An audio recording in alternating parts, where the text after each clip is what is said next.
I need to sneeze real quick. Excuse me. I'm looking. I'm looking at your message history. I missed your first message. I'm wondering, why do you keep moving the bench for any reason or just for fun? It's kind of like stimming the brain. I don't know if you play card games, for example, but I'm just gonna use these Project K foil cards.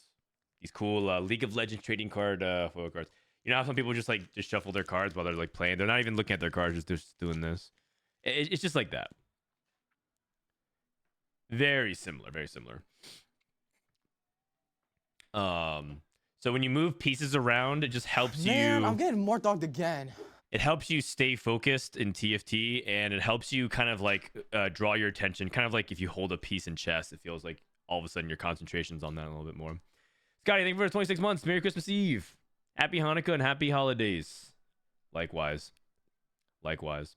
Hey, I need more gold for my 4-1 roll down. I can fast take. Can someone give me their credit card info? Unfortunately, I don't think you are able to pay for advantages in TFT. You might be looking for Hearthstone Battlegrounds down the street. All right, so let's go to the Chinese Douyu Cup. This is a important tournament in the Chinese pro circuit, but it's only exclusive for people who are on the Douyu platform. Douyu is a streaming platform for anybody who doesn't know. Let me go ahead and update this real quick. So this is the CN Douyu. This is the Douyu Heroes Cup, and this is Group A. And they only play 5 games. They only play 5 games. And they play the group stage yesterday, and they're going to be playing they're going to finish Group A, B, C, and D. And then next week is going to be the semifinals, which is actually brutal. They're playing on New Year's Eve. Holy cow. They're going to be playing until 11 p.m. on New Year's Eve. Dude, China doesn't mess around, man.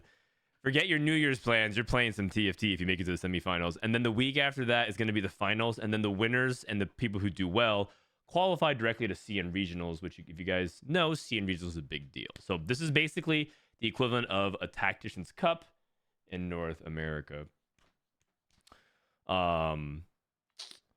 So that's basically what's on the line here, and there's some pretty good players today. The most notable player is probably Flancy, a guy who's made it to second at Worlds.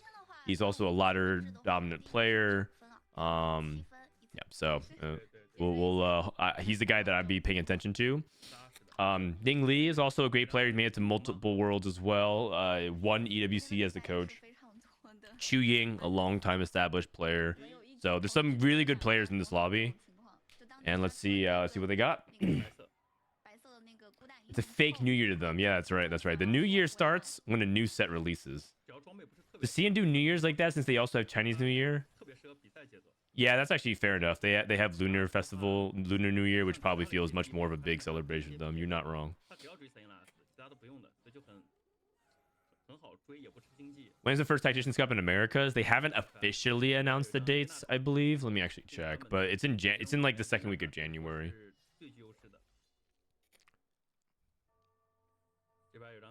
Let me check. Announcements. Nope, no official announcements. But they said that Snapshot is in 2 weeks. So if we want to work backwards from there, or work ahead from there, Snapshot in 2 weeks. That weekend will be Tactician's Trial, and the week after that will be Tactician's Cup. So about 2.5 weeks. 2.5, 3 weeks is when the tournaments will start for NA or Americas. Aimer. All right. Tristana. So I heard I did hear that CN does still like Tristana. I heard that they like Tristana. And that's actually a pretty big contrast to NA. I think a lot of people in NA don't like Tristana. Feels like she's too snowball dependent. And then CN's just like, yeah, Tristana's just good. Just play her.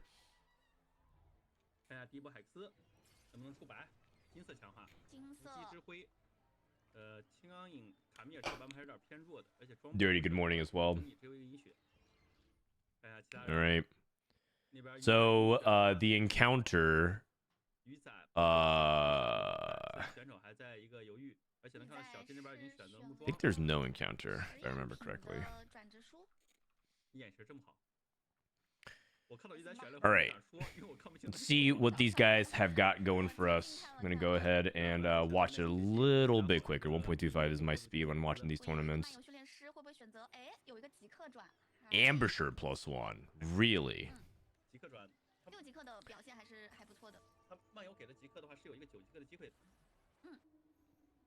Wow. You don't really see people take Ambusher +1 into a Camille commit. This guy got Ambusher and Quick Striker off his Wandering Trainer, so he's probably going to commit to the Nocturne. You see more people just trying to play Nocturne as opposed just for the tempo. I'm pretty sure that what China is probably trying to do is just play reroll comps that give them tempo and direction, and then if they can high roll something like an artifact later for it, they'll go. But like, what's important about the reroll isn't that like they have the artifact first, is that they'll play into it and then see if they can secure top 4, and then if they can do better than that with like an artifact later on somehow, like 4-2 Portable Forge, they'll take it. We have a build different player in the lobby. The stats for build different are actually getting better. I believe build different actually averages pretty good stats when I was checking this morning. That being said, I think it's one of those things that it does a lot better at Diamond and Masters, and then it loses some AVP when you go to Challenger. I think it's because it's a harder augment to play at high elos. You get punished way easier for it. Yesterday I played it, and it was going great, and then all of a sudden I was just like too poor to actually hit anything, and then by the time I hit, I was at like 1 or 2 lives. But it's definitely good if you are rich. That's it. I consider build different very similar to like level up or anything like that, because you have to play for higher tier stuff, but you need that extra gold, but you don't actually have the gold to start off with, so you need a little bit of gold to accelerate it. Experiment +1. I've actually been a big fan of this. Whenever I have an opportunity to take Experiment +1 early and activate it, I've been trying to go for it. Early game, you're very much likely to pick up or get value off the experiment bonus, which is to summon 2 copies. And so he summons an extra Urgot, summons an extra Darius, and that's just like a lot of tempo. This person has Tristana 2, and then they have Hodge first item slam for Trist. That is Hodge good on Tristana?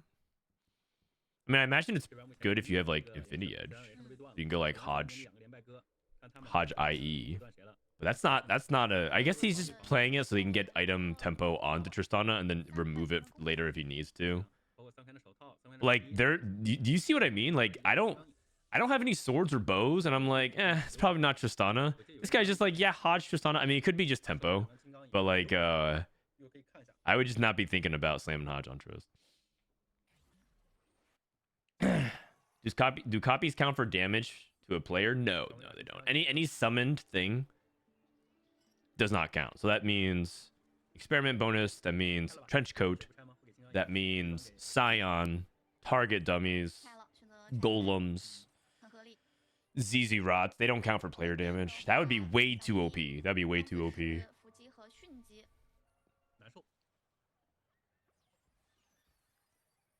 Black, Merry Christmas. Merry Christmas.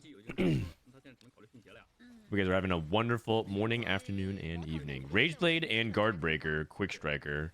He already has 4 Automata, 3 Quick Striker. So, tempo is pretty high. 4 Automata, Blitzcrank, pair. I'm surprised that he's putting Rageblade on Twist of Fate. Is anybody else thinking that this Rageblade should be on Kog'Maw? It's interesting that he put it on Twist of Fate. Most people don't do that.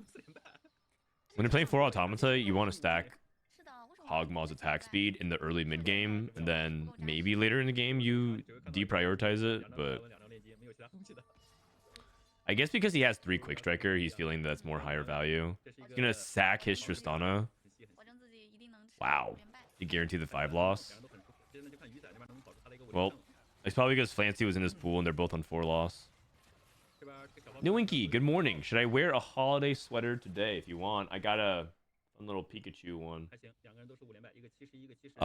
Was it last year? It might have been the year before, but the Pokemon Company sent us like a huge. Oh my!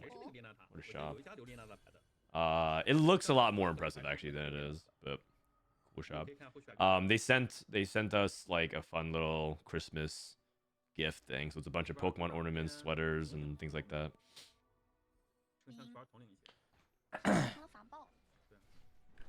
Morning, Akala. Morning, Flightsy. How you guys doing? How are y'all doing? Akala, I'm pretty sure my wife has a crush on you. She's mentioned you like several times ever since we came back. JG and D-Claw.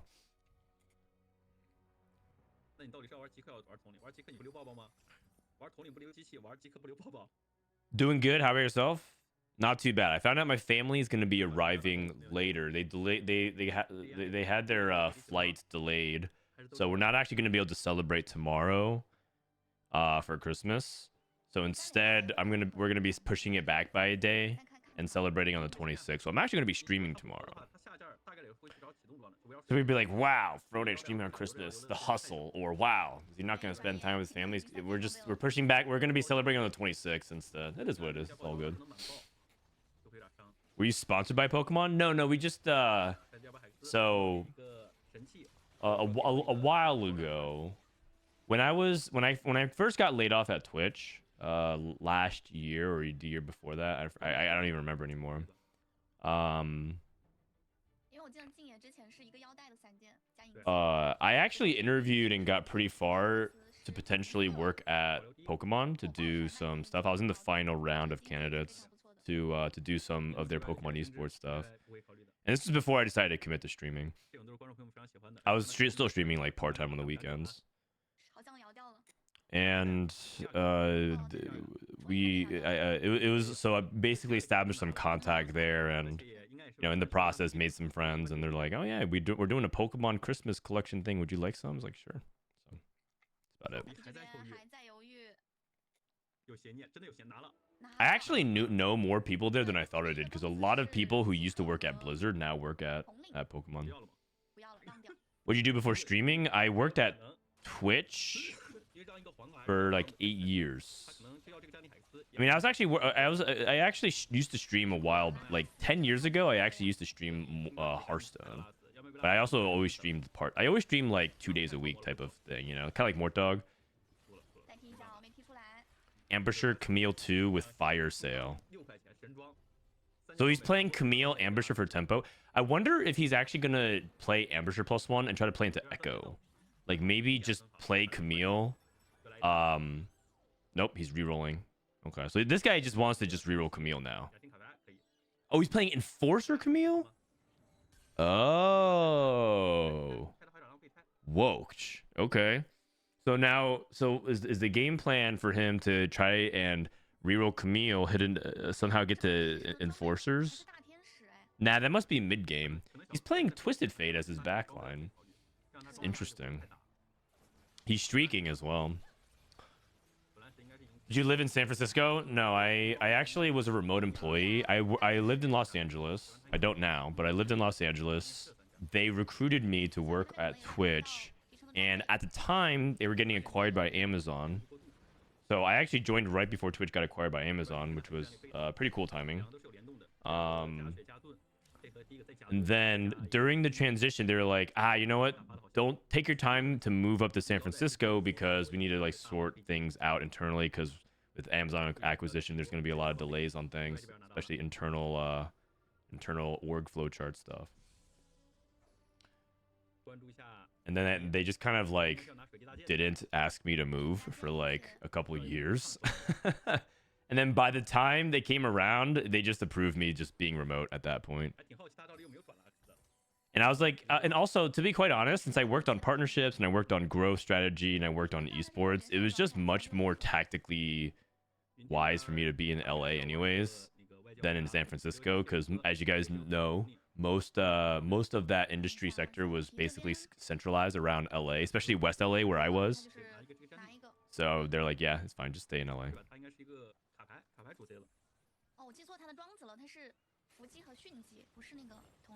Okay, so we have BT, There's Gage, Twisted Fate. Dude, they play around TF like a lot. I guess this is the quick striker, so you have to, but the reroll Camille into TF.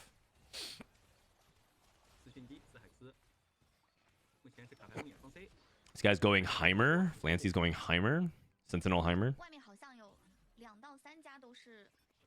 The 26th is still Christmas here in the Netherlands. We have 2 official Christmas days, first and second day of Christmas. That's wonderful.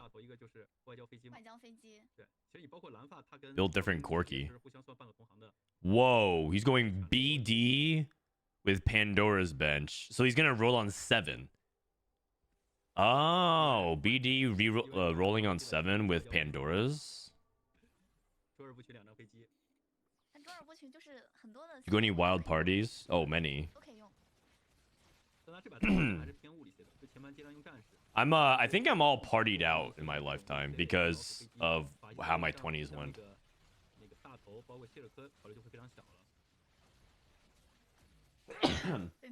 My 20s, I did a lot of partying, and then when and then COVID came out when I turned 30.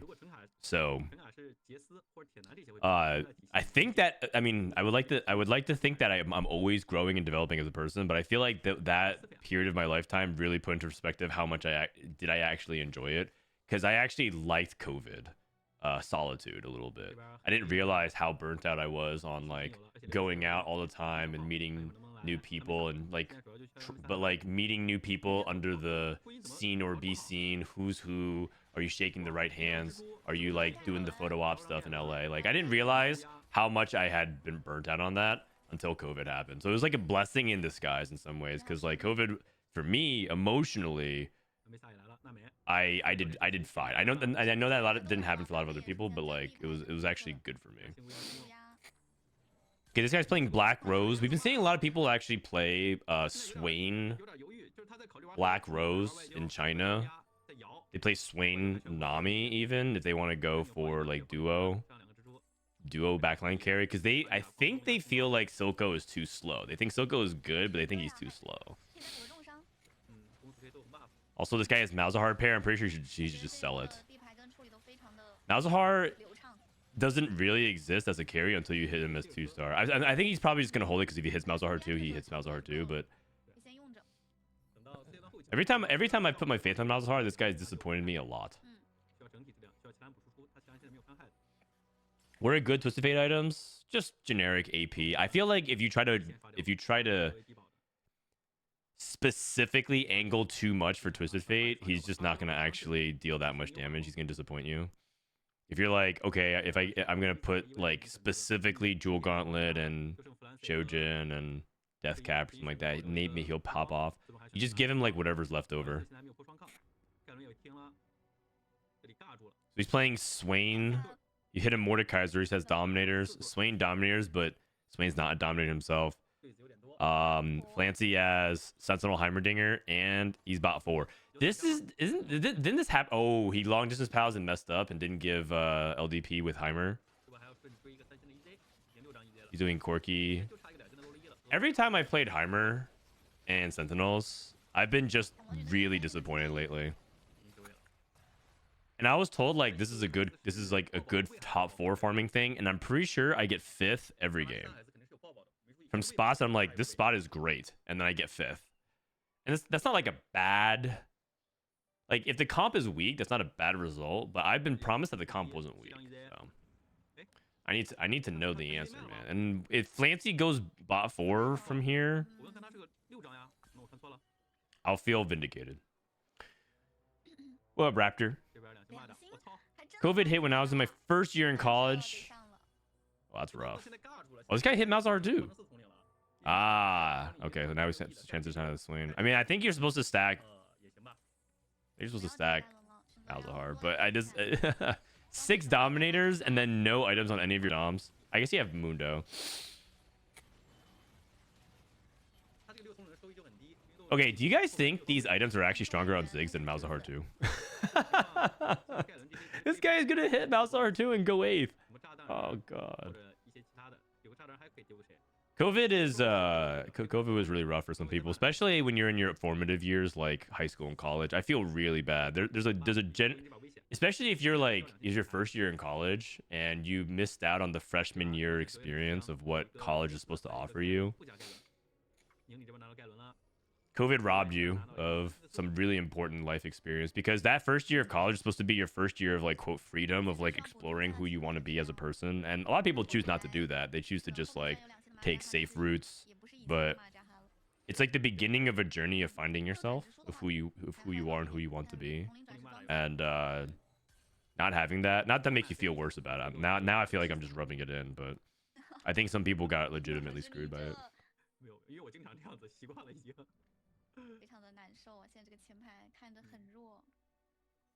Same man, 6 Sentinel, 4 Visionary, perfect item. Anomaly, Heimer goes 5th for me.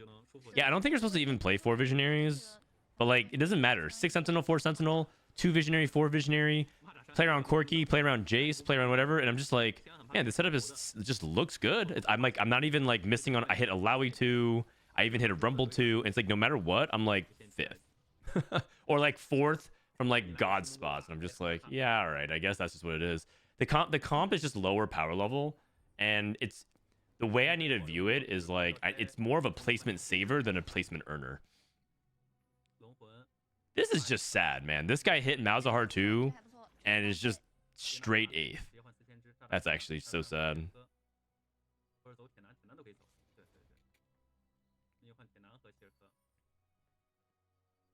I basically missed out on year 1, 2, and 3 of college. I'm so sorry to hear that. It's really rough.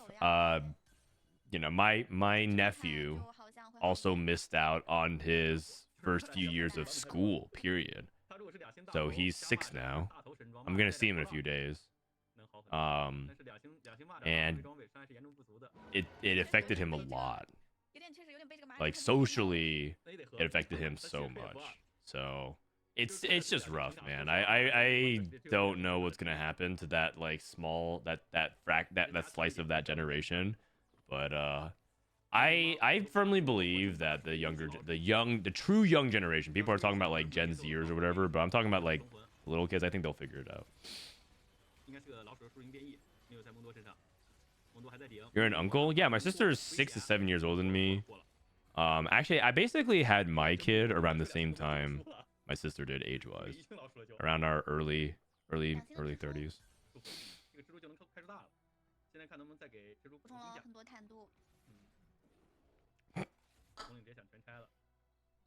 Your nephew brain rotted now? Well, he wasn't allowed to like have TikTok or anything like that, but he's kind of a loner.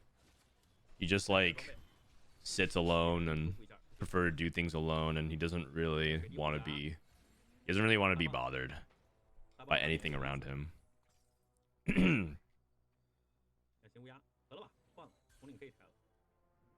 Oh man, this is just depressing. This board, just remember like at the launch patch how insane this board was. This guy won the game and now he's going 8th. Okay, he does have a little bit of like some bad things going on. Like he doesn't have EP on his Malzahar. If he had Archangels, right? And then he has Piercing Lotus and JG, so a little bit of inefficiencies there. He also has Piercing Lotus and Malzahar. He's basically down a gold augment. But yeah, this is depressing here. Okay, Flancy coming back, winning a couple fights.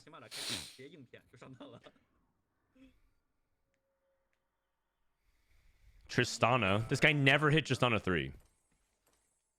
Oof.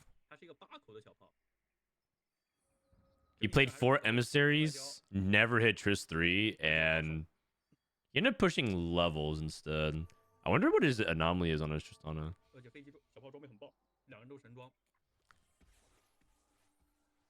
Like I said, CN loves Tristana. So, yeah, it looks like it's Dragon Soul. Dragon Soul Trist. Dramatic entrance. Dude, if Ningli likes Tristana, then Tristana is good. I respect this guy's opinion a lot. Dude, Trist too. Interesting. Tristana 2. If he top fours with Tristana, is she just broken? Is that power shields? Yes. Yes, it is. Experiment Twitch. Oh, JG Rat. Twitch 1. He hit Caitlyn 2 before he hit Twitch 2. Yeah, this is my average Twitch experience, by the way. My average Twitch experience. Ah, he's contested by the BD player. Well, that's unfortunate.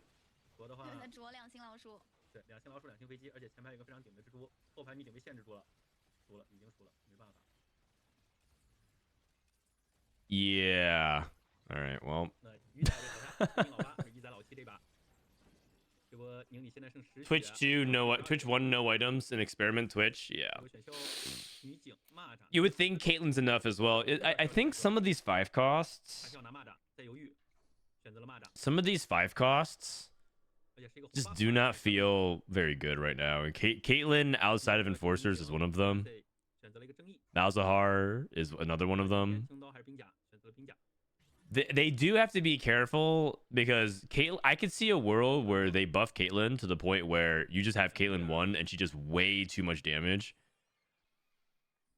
But yeah, I'm not entirely sure. I'm not entirely sure what they need to do with it. I'm not the final design team. I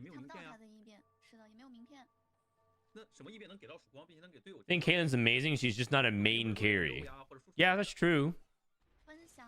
You would kind of expect her to deal a lot of damage in that situation, but I think it's probably the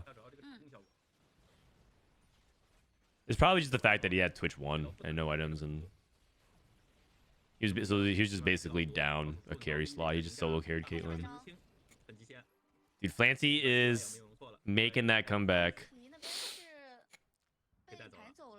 Oh, Rumble 2. Surely that's enough. Surely that's enough.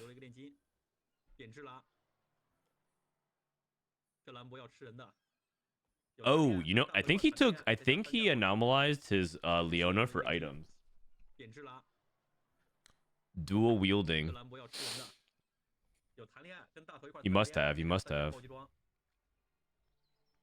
Bro, is this guy gonna just be stuck on Tristana 2 for the rest of the game? I think so. He's at 7 Tristana still. Let's go up against Camille 3. Camille 3 who hit Echo and Reunion, and then he giant sized his Echo. Interesting. Interesting. I should just take a Camille line then.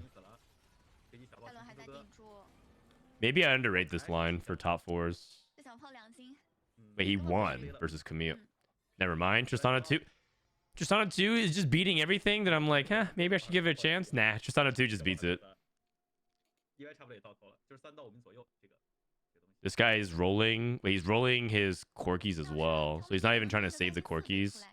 Oh, he's trying to cheese a 3-star 4 cost. I guess Mundo could come out of nowhere.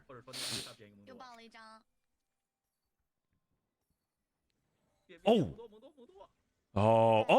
Elise? This guy is very close. He hit just on a 3.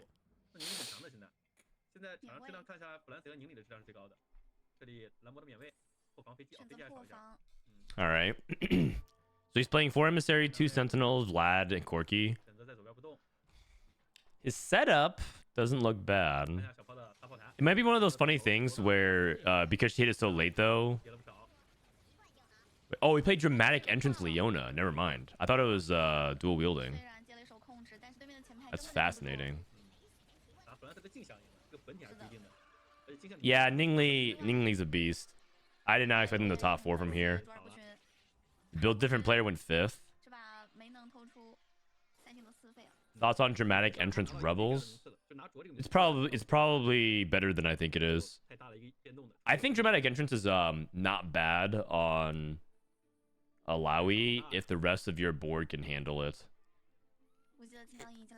But sometimes a lot of these Rebel comps are just too dependent on Alawi. So if you Dramatic Entrance, she comes back too late.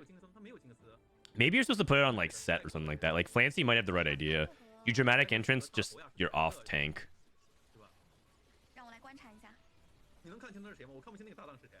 Okay, so Camille absolutely dumpsters the Black Rose comp.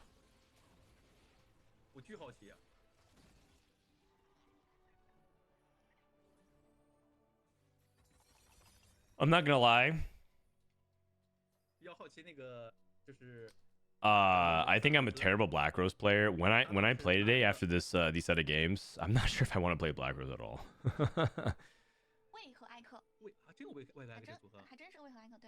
Cool setup though. Ambusher Vi, Reunion, 5 Ambushers, Victor.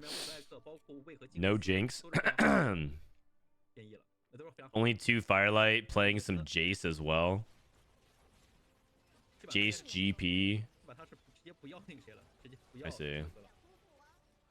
Victor. I mean, how much of this Camille is doing well because oh wow, that Tristan. Oh my. Okay. Okay. Dude, that Tristan is crazy. Happy holidays, Kite. I had the exact opposite experience to you when I do super well with Sentinels or Rebels, but do pretty bad with Silco. Interesting. Interesting. I think the meta basically I think there's a lot of nuance in each of these comps right now. And I think being a generalist of the meta requires you to know so much information. When I say generalist, it's like someone who's willing to play every comp in the game, and that's somebody I want to be. But I think the reality is I don't really understand what makes a stable Black Rose board, as well as a lot of the other players. And if they're playing a low floor, oh wow, the Tristana player died there to the Black Rose. Like if they're playing a composition that easily punishes that stuff like that, like let's say they're playing Nocturne reroll, I'm just gonna get 7-0'd. And that also applies to Sentinels and Heimers, and that also applies to I'm starting to think that I don't know enough about anomalies. That like maybe I know generic anomaly knowledge, but there's probably a ton of edge in anomalies that I'm not considering. So.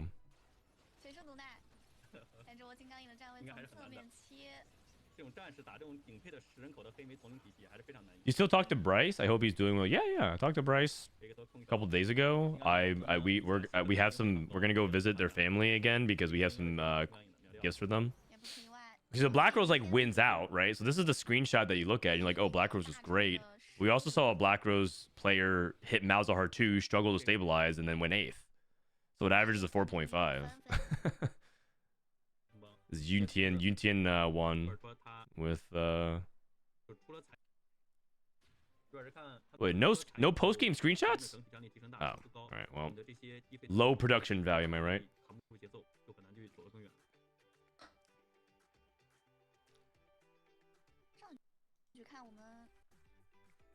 All right, it's gonna run ads real quick. Let's go into game 2.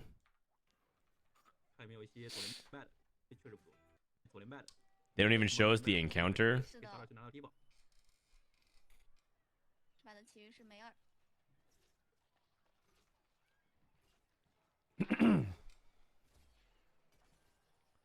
Ooh, Kog'Maw. Kog'Maw. Swain. I think you're supposed to use Kog'Maw as a transitionary tool now. So let's say you're playing some kind of Rage Blaze based comp. You can just play Kog'Maw to get you there. You know, Rage Blade red buff into Twitch. Rage Blade into Zoe, like Rage Blade AG or something. Just put on Kog'Maw.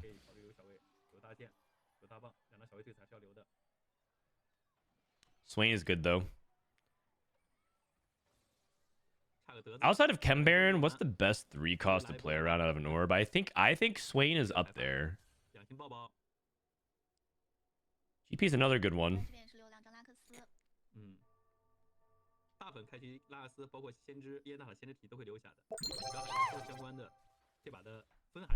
Oh, Ron Burgundy, thanks for the gifted sub.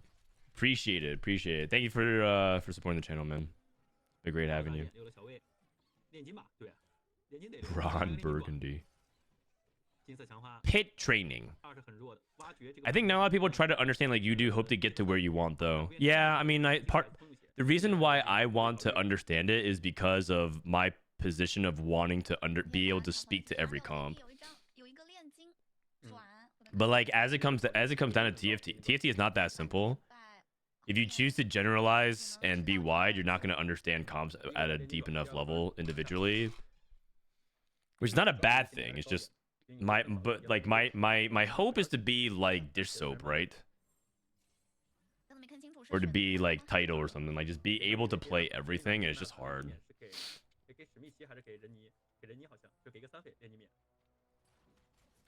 I'm a gifted sub.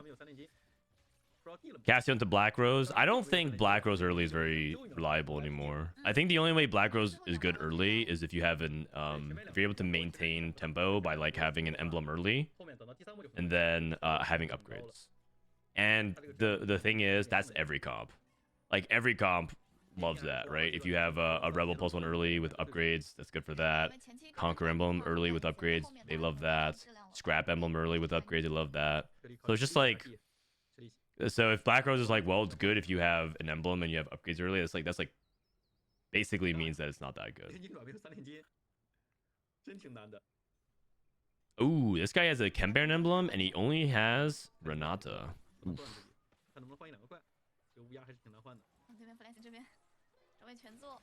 Be a world champion. I mean, yeah, I guess like that's the whole point. That the goal is to basically be world champion level. Ugh.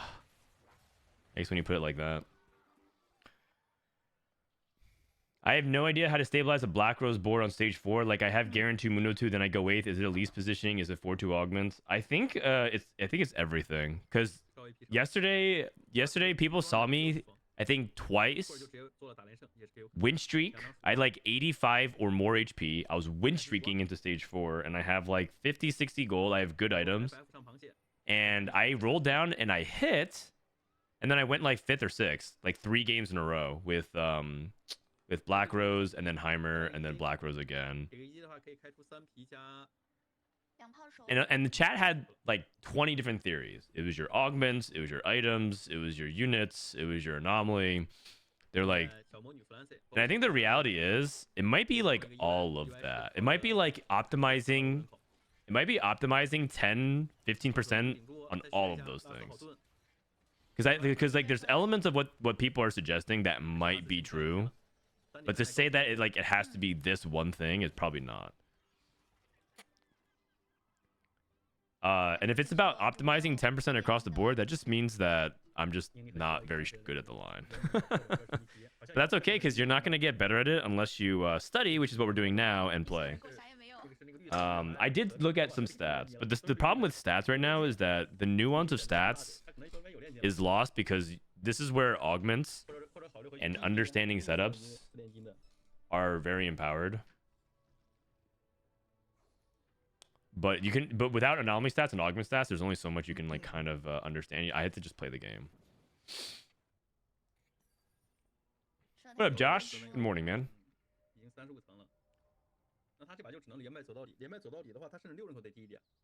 Like Dissob said, my board wins out and then I go 6. Yeah. I also think that because some things in the meta just aren't allowed to lose. I think there is one thing that I want to be careful about, which is that in the current meta that we're in right now, there's a lot of Exodia setups where like they just take a placement away from you. So if you go 5th consistently, and there's 2 things, there's like a Chembaron, or there's like a 5 family on stage 3 type of situation. You have to just be like okay with the fact that maybe this would be a 3rd or 4th if it was like a more balanced meta in that sense. It is pretty balanced meta, but some things are just completely imbalanced. And so sometimes you just get robbed of placements. There's a lot of things that just like instantly win the game and you can't do anything about it.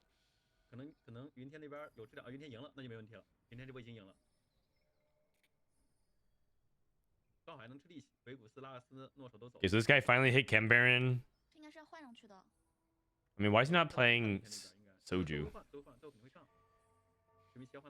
I think it's about like board cost. Like the BR board is 1 billion gold. If your board before is worth like 20 and you have 50 gold, roll down your best and link and use on previous board. You can't transition this special easily. Yeah. What you're describing is like the nuance of the level 8 roll down. The level 8 roll down. It's encouraging though because I don't think I'm playing stage 2 or stage 3 that badly. At least for the elo that I'm at right now, right? Because I feel like I'm setting myself up in good spots, and that's harder to fix than like stage 4. Stage 4 is theoretically easier to fix than stage 2 and stage 3. Yeah. Is the baby getting Christmas presents this year? Yeah, he's got like 5 or 6 gifts. I gave a gift to him. My wife gave to him. My sister-in-law gave a gift to him, and then my family gave a gift to him. And my wife bought like 3 more presents for him. They just can't help themselves. It's the funny thing about babies is that you feel they're basically like shopping for cats, which is like you know that you say you're buying this gift for them, but you're just buying it for yourself. When you buy something, every cat owner knows when you buy something for oh my god. Yeah, okay. Well, this is what I'm talking about. Sometimes you just get scammed. This guy just wins. When you buy a gift for a cat, you can buy like the best cat tree ever, the most fun chase toy ever, and then they just sit in the Amazon box it got delivered in, and they play with that the entire time. He's trying to. It's a grief off. It's a grief off. This guy's trying to stop him. This guy has Silco. Trapped his Smeech. Oh, wait, but Smeech sometimes wins these. No, he doesn't. No, he doesn't. Oh, this guy tried. He tried. NT.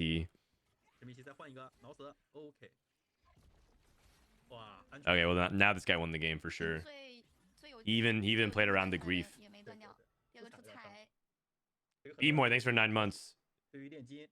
Shopping for babies is quite similar.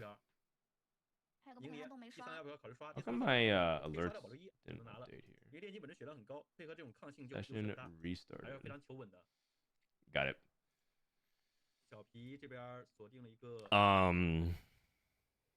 When you shop for a baby, a lot of times they don't care about the toy you buy them. He likes playing with the wrapping paper. He likes playing with just random trash.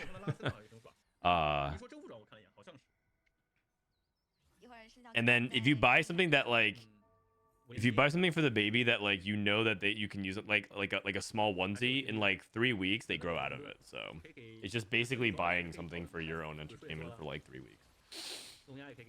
Baby clothes, low key, huge scam.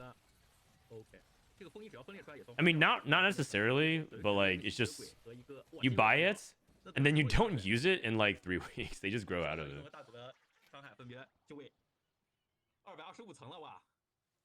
The Silco Black Rose needs a secondary carry. Like you do not have Mort.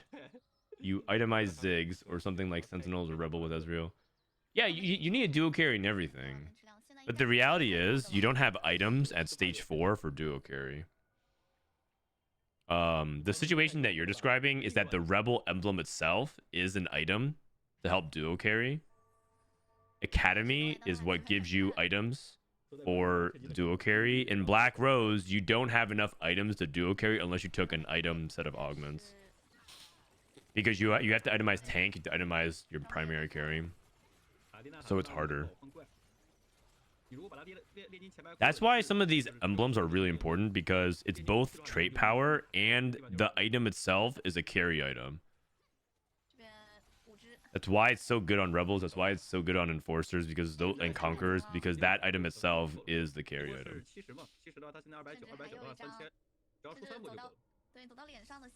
More usage than a prom chest? Well, prom's a scam too.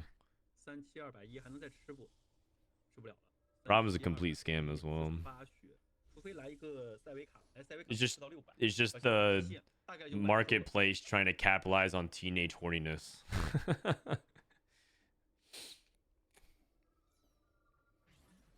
Did your wife get trapped in the little sleepies clothes for babies yet? Oh, we've been long gone. We've been long gone. But they did send but Raya sent us a fun onesie that said Little Legend on it. I think we showed it to you guys on stream one time.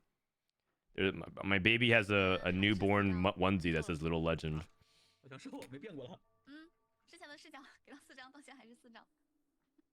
但是装备合成方面还是不错的。很舒服，完美装备，炼金2件防装，然后那个。Okay, Renata. 神装。而且就它其实3阶段是让一个踩的，让一个踩如果能打出一个连胜效。If I had a baby, I would give it a full onesie. A lot of onesies we've been bought. Has your wife crocheted clothing items? No, she doesn't know how to crochet. 神器，这波还是没有连胜下来，没办法。毕竟让了一个彩色。而且拉丝有点太强了，单点。有张炼金。All right. Oh, it's Mel's blessing. 这边是低保给了个铁男。只给了一张无非卡吗？What was the blessing? Was it just? 没办法。Was it just items? 而且拉丝有点太强了，单点。有张炼金。Oh, items in 5 cost. So we got a Mordekaiser. That's good. Mord's a really good holder of the Dominator emblem. 刚好丝血吗？是的。你说这这个塞维卡多好的。这要是给塞维卡，那真的是不好说。Any signs of athleticism yet? Maybe a superstar is on the way. 差不多9600。I don't want to be a parent that like pushes my kid to be an athlete superstar. But I do want to push him to be the best that he could possibly be at anything he does. Even if it's like crocheting baby sweaters. I want him to be the best at that. Or I want him to be the best he can be at that. Because I don't know, maybe there's some hidden talent gene for crocheting that I'm just not aware of. The dexterity of your, I don't know, your ring fingers or something. I have zero idea of what makes good crocheting.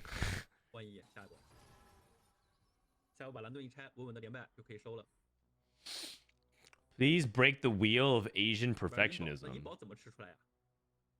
I can't do that by myself. And I'm a living testament of breaking that as well. Like, what Asian parent thinks like approves of this lifestyle? I'm pretty sure if you poll like there how many Asian parents are there? Millions around the world, if not billions. Throughout history, how many do you think approve of my lifestyle and like even just me dyeing my hair? Probably none of them. So you don't have to worry about that. Oh, this guy is also trying to play Chem Baron Cash Out. But he's playing Griefed Chem Baron Cash Out. Yeah, this guy's going 8th. This guy's scores are he's about to go 8-8. He went 8th in game 1 with Malzahar 2 Visionaries, and now he's about to go 8th with contested Chem Baron Cash Out that got griefed. What's this guy doing? He was trying to play Chem Baron, and then he got out Chem Baron.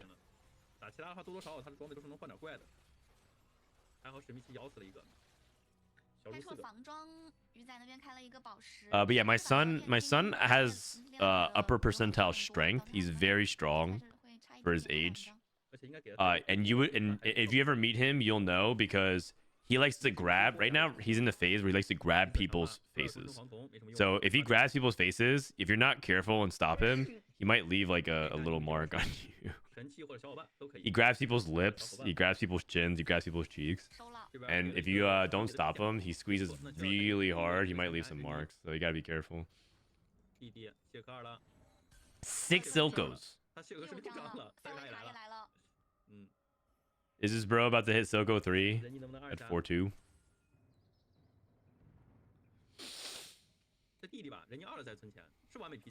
Yeah, it's a great. Okay, did he grab you?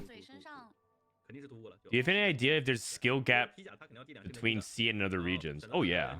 Oh yeah. Oh yeah. CN is probably the 2nd best region, and they hard gap like they hard gap almost every other region below, like that's like tier 2 and below. Like they are so much better than LATAM and Brazil. They're so much better than like EUNE. They're so much better than Turkey. They're so much better than like OCE. So much better than like Mina. I mean, Mina's a new server. It's not even fair comparison. They don't hard gap NA and EU, but they are better. 下面留了1万张牌，这边缺个2星直接主力无所谓，1星2星都伤害都一样的。1星的话有炼金转也很。Okay, GG. He got unleashed toxins on Kog'Maw. Kog'Maw 1.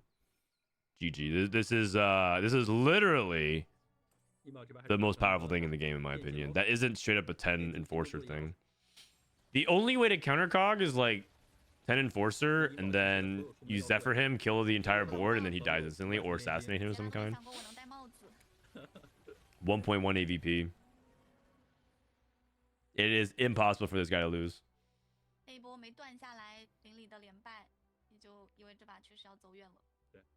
Which one is the best? Which region is the best? I mean, if you were to judge based on recent results, I would say APAC's the best region at the moment. I think it goes APAC, China, and then NA and EU are honestly tied right now. If I were to be very, very honest about it, I would say NA and EU are tied. I think EU is working a lot harder than NA. NA is better, but we're not working hard anymore. We're like, I think NA is losing their work ethic and getting very sloppy.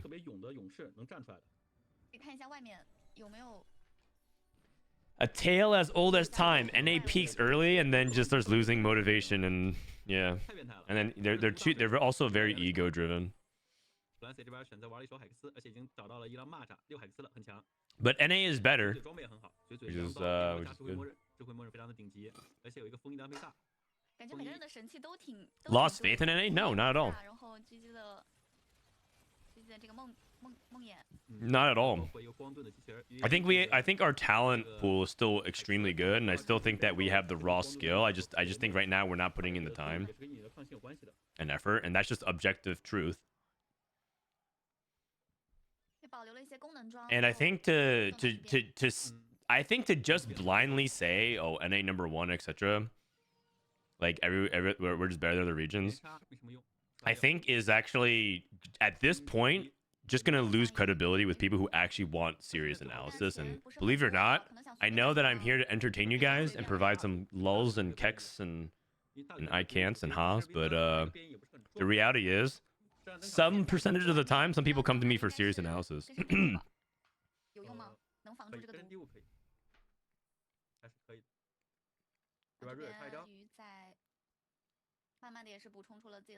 I have like a clothing, like a thread that came off my sweater, and as I took a sip of things, I got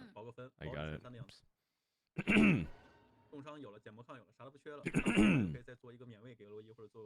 So anyways, to like basically blind Homer for NA at this point is undermining a little bit of what I'm trying to do here. What do you get off his Prismatic Pipeline? Looks like he got a support item. Probably got a support item and an anvil or something. Did you say it was second and first? APAC, Asia Pacific. APAC is the reason why APAC is better, in my opinion, is that it's literally like the all-stars of the entire region. Before APAC wasn't really consolidated into one region, and it was like Japan and Korea and Vietnam and SEA, not even SEA, but like OCE and everything like that. So NA was stronger because they were more fragmented, and you would compare them. It'd be like CN then NA or NA then CN, and then EU, and then Korea, and then Japan would have Japan has like 3 really good players and like that. But now, because they're consolidated all within region, and SEA is getting their own server, and Vietnam is starting to really explode and everything like that, like all their best players, there's just like too many of them, so there's just like a lot of really good players in APAC now, because if you just take the all-stars from each of the region, it's like, holy shit, they have like 30-40 players who are like really, really, really, really good. And then yeah, but if you separate them from their individual countries, because NA is basically 2.5 countries.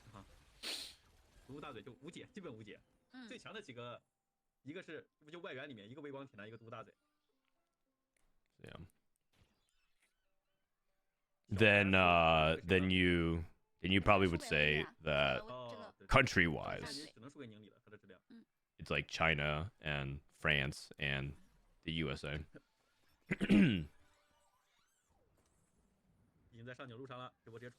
NA has most of the best TFT players, but none of them are trying right now.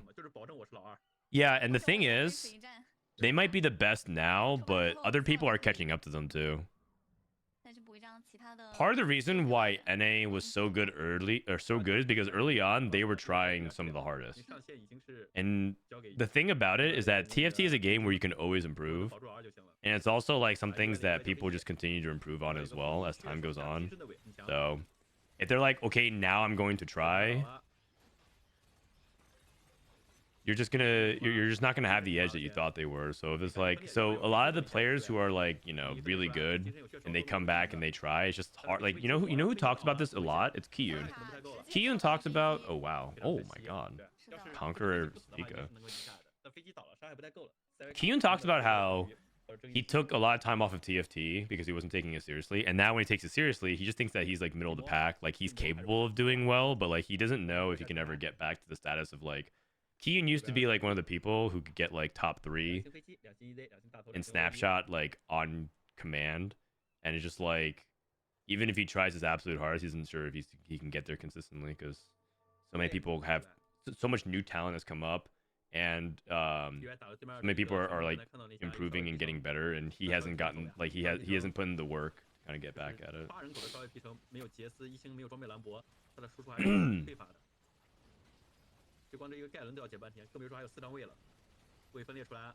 Zonya's trench coat, Derek's gauge.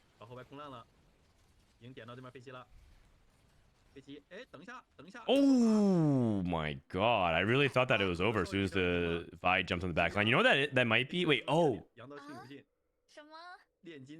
Never mind. I was gonna say the Garen buffing the Vi might be a difference, but does Vi keep the Garen HP buff? How long can Soju talk without putting out? He's rank 1 for an entire week. He can talk as much as he wants, man. Rank 1 is pretty damn good, I'd say.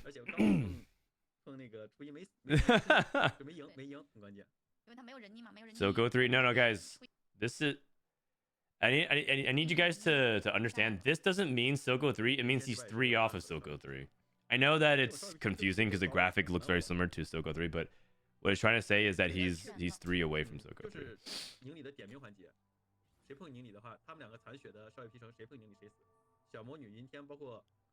Okay, this 6 Academy game, I identify with a lot. Oh, I identify a lot with this 6 Academy game. This guy's like... This guy has Whis items, 6 Academy, Wisheimer, and he just can't kill anything. And I'm like, yeah, you know, I feel that. Who do I put this item on perfected Destabilized Chem Tank? I lost with 500 cash out with Chem Baron. That's a really good question. There is a YouTube guide that I put out that you should look at. youtube.com/@FrodanTV. I put out a video guide. How the world champ... Oh shit, 140k views? Let's go. How the world champ plays Chem Baron for free LP. And then I also like put out stuff like, here's your core game plan, and here are like the items and stuff that you want to assign. So you can check it out there.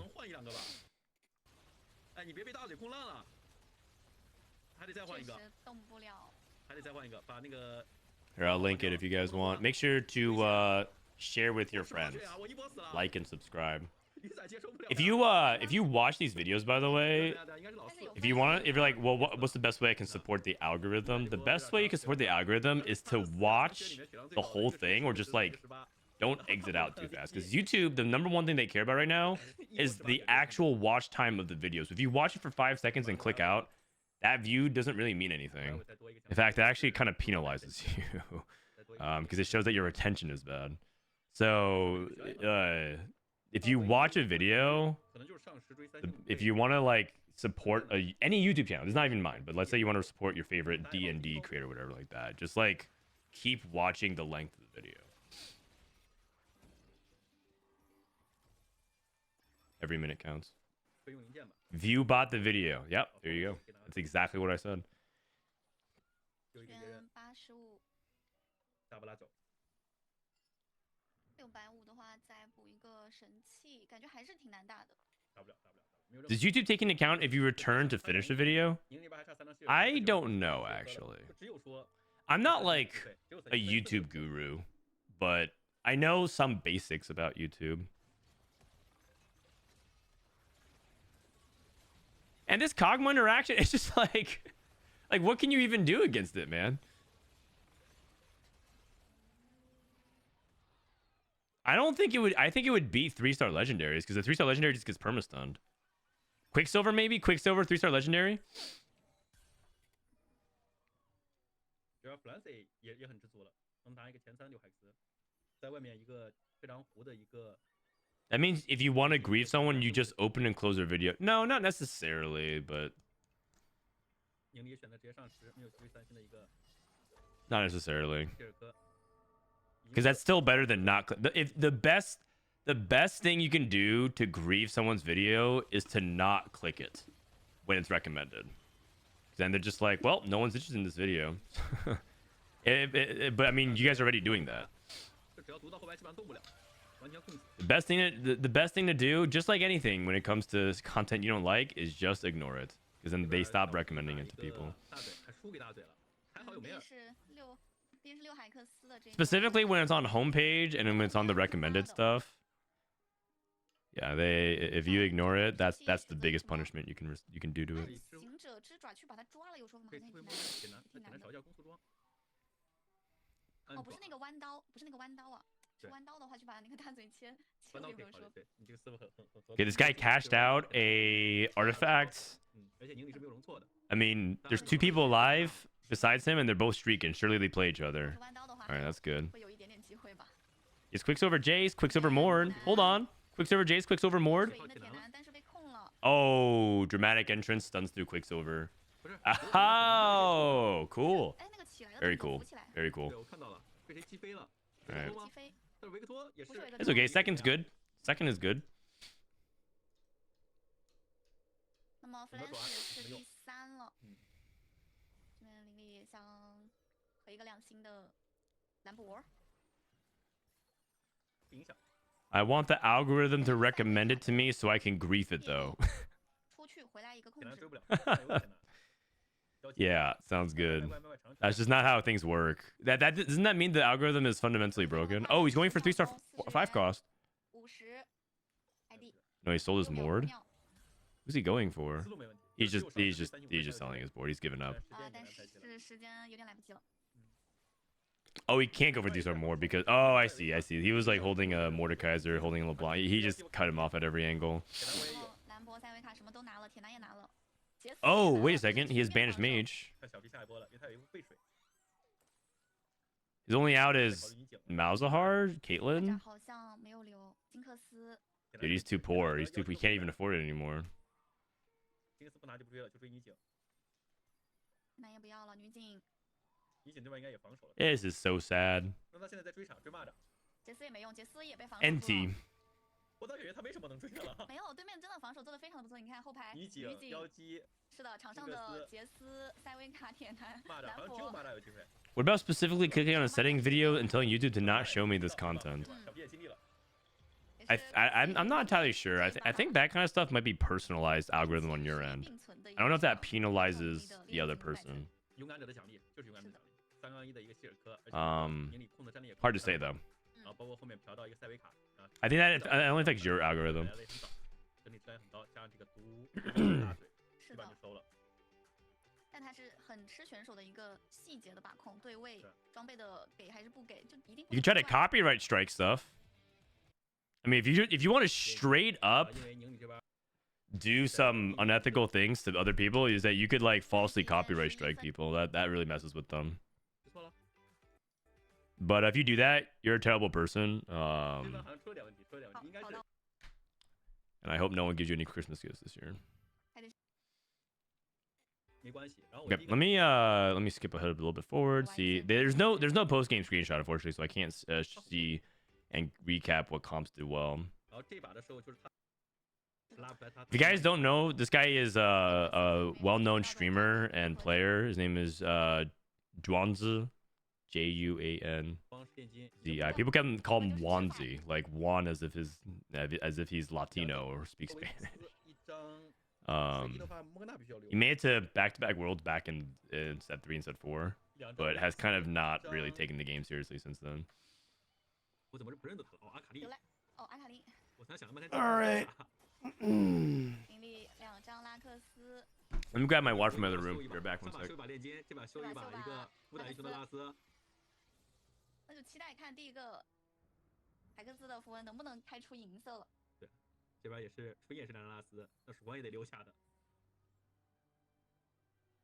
腰带大剑装备还是更加偏物理一点，如果爆水滴的话，可以做轻刀，法系也就可以考虑了。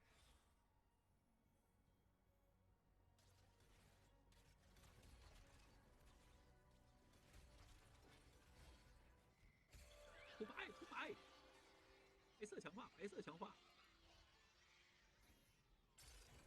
金色，征战之路也漏掉吧，神器可以秒选的，血手和征战之路都漏掉，保留神器作为低保。营里这边保留了神器，最终选择神器，不知道开了什么。然后 EY 那边也是一个木桩，给了个极客和先知，很一般，都很一般。营里这边还在犹豫神器，然后云天和 Flancy 两边还没有选。这边有个清晰头脑。All right, so Chembaron conquers. 那就清晰头脑了。 Academy Sentinels has not been doing too hot today, but got one top 4. Fish bones. Nocturne, 2 fish bones. And a Nocturne with an Edge of Night. Okay.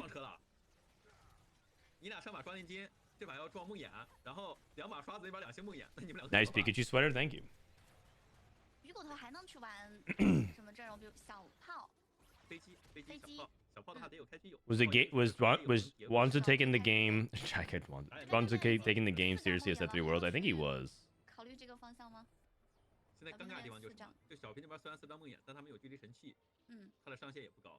I think it's one of those things where like he just kind of lost motivation when the game gets harder. There's a group of players who like they dominate early, and then as soon as like everyone starts getting better, and they're no longer as dominant, they like lose motivation because it used to be free, and they're so used to having good results. I'm not saying this is what happened to him. I'm just saying that like I just know a lot of players like this. We call these players beta good. You know, when people are like so good at the beta or early access, then it releases to the public, and then the true talent comes out, and then it's like, ooh, they're no longer dumpstering noobs, and they're like they used to be rank 1 all the time, and now it's like, but then so a lot of those gamers, if they don't have a mature mindset, they start blaming the game, they start blaming the devs, like that. Toast? You guys about Disguise Toast? Toast was never a serious TFT player, though. Like, he never like really tried to be elite of elite. He's always like a content guy. Bebe maybe? Oh.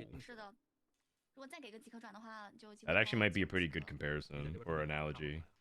I don't know if actually not analogy. Example is the word I'm thinking of. That actually might be a pretty good example. I don't actually want to say that though, because I think Bebe was pretty good when he was good, but I definitely think that he was never actually able to replicate his success in tournament, and he definitely wasn't able to keep up his success after a certain amount of time. But like, yeah, that's a pretty harsh example, I'd say, because Bebe was good at one point. When are you gonna when are you going to try competing again in one tournament? Wait, I just played in the Box Bootcamp. I tried my ass off, guys. I really tried hard for that one. I actually didn't even do that bad. I outplaced a lot of well-known people. Wait, what? I thought I did all right by my standards. Pro division. Where did I land? Frodan landed here, 37th, like right around some other people. Who did I outplace? I outplaced Relic. I outplaced Dish Soap. That guy's washed. I outplaced Malala. I outplaced Bobster. I outplaced a bunch of people that you see all the time. 这波对云天来说是个考验，积压很强的，加2星梦魇，带2个装备乌鸦，云天这5连胜。One higher than Dog, yeah, that's right. Sent him back to Hearthstone. 也应该是观察到了，然后想保自己的连胜。他就想端云天，不能让这个铁血征服者这么舒服。就如果让云天这个5连胜打出来，这个征服。Edge Knight, Even Shroud. I mean, like a Riot tournament. 无缝小皮赢了。Well, unfortunately, there's an agreement that I signed with Riot, being a co-streamer, that doesn't let me do that. So in order to do that, I have to stop co-streaming for a set. Do you guys want that to happen?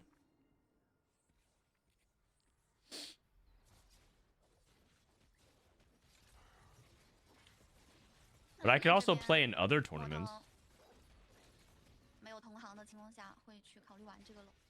Better than Dish Soap? Yeah, I mean, I'm never gonna say that seriously, but I can say that I outplaced him on the boot camp.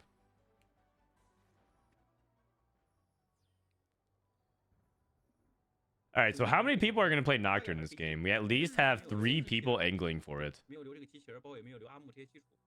Unless there's more Fishbones tech that I'm not aware of. I mean, there is. There's a couple of units that surprisingly really like Fishbones that people don't think about. One of them is Tristana. Another is Mordekaiser.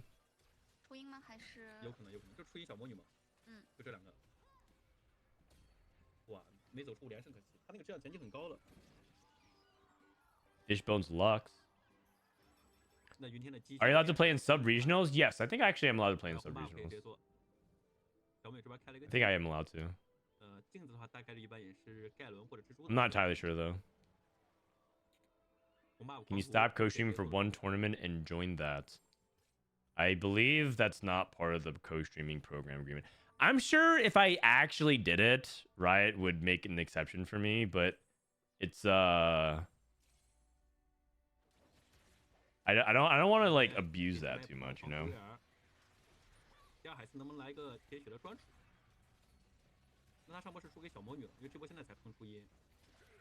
Abusing top player privilege. You still got that $5 prize money from Team Liquid. That's right. That's right. I should have asked them. I should have requested them to mail it to me. They sent it to me via PayPal. They asked for my PayPal for $5. And I was just like, I should have just told like, nah, you have to mail me a check or $5. I should have just told them that, but I don't want to like make their lives difficult. They're just trying to move on because they have to pay out like 40 people. And if I'm just like, yeah, mail it to me.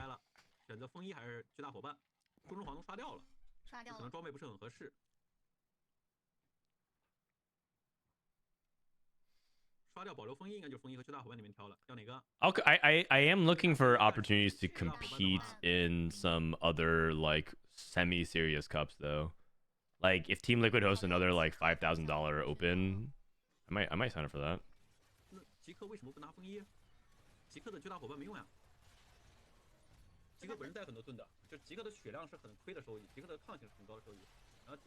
Guard Breaker, Morello, Visionaries, Crown Guarded. Is this guy rerolling? No, he's level 6 already. He's so rich. Oh, he took Invested, I see. Crown Guarded, Guard Breaker, Morello. What does that play into? It's pretty open-ended. These are probably like some of the most generic AP items you could possibly make. If you make Shojin, I think you have all of them.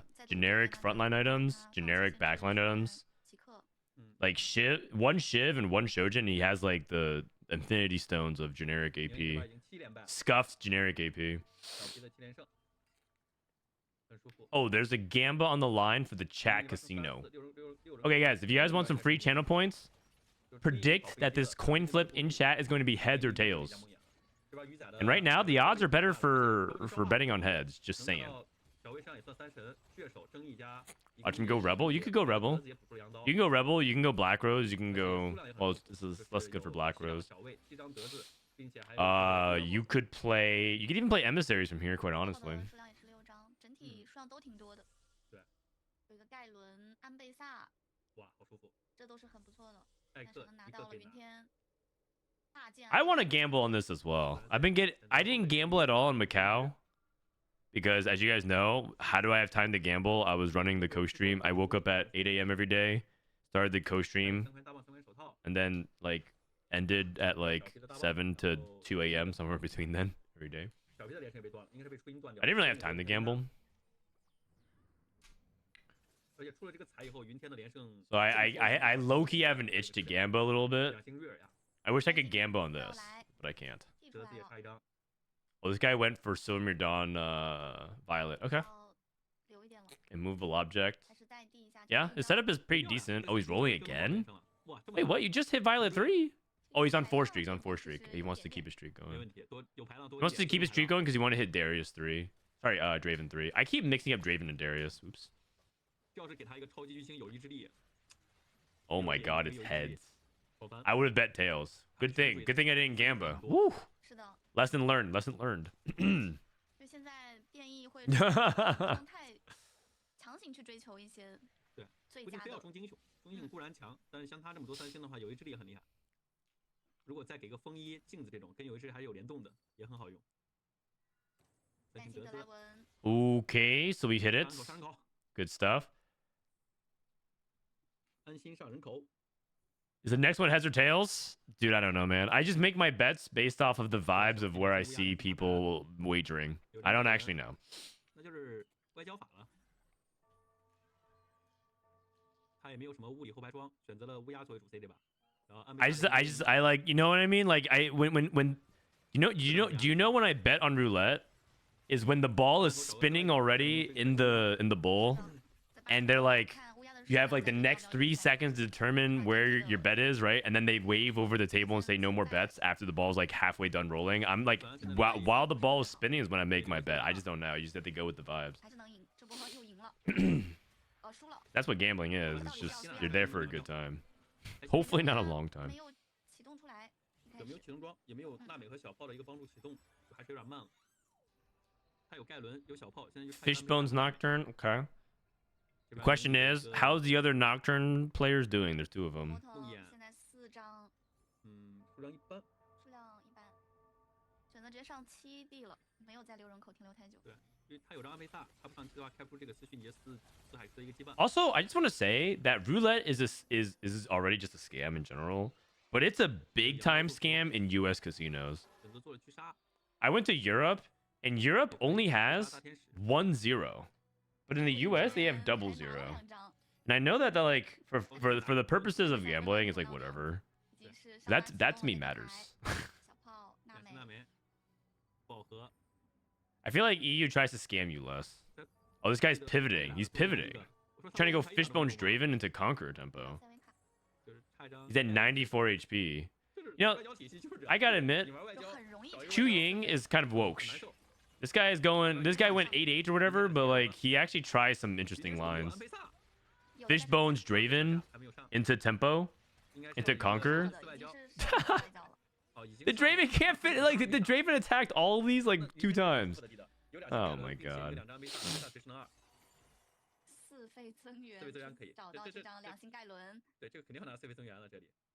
Vegas has 3 zeros. Yeah, exactly. They're scamming. Multiple zeros.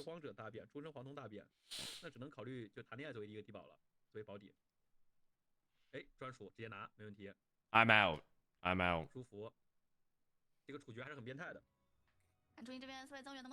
In Canada, some tables have 4? What the? 4 zeros? You guys looking for Mbessa? He bought Vi. Oh, he has invested a pair. Never mind.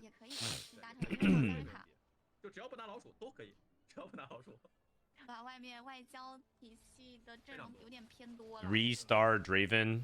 Oh, long distance pals with Silvermere Dawn. So now this Draven has a ton of AD because Silvermere Dawn is just so much AD and stats. That's crazy, actually. What the heck? This Draven is so cracked. I wonder if this opens up more anomaly possibilities because you have so much AD.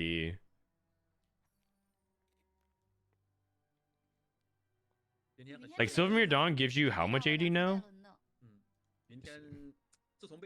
Items, artifact, Silvermere Dawn gives you 120 AD, and you long distance pals give Draven a huge buff. I wonder if it's like you could give some stat. You could take an anomaly that's like AD focused on Draven instead. If you let's say you're at like 30 gold, you're rolling, and you're like, I don't want to roll that much more. Like, are there more things you can take now? What's going on in chat? Are you guys? Is there a points war going on? Time out a user, untime out a user, time out a user, untime out a user.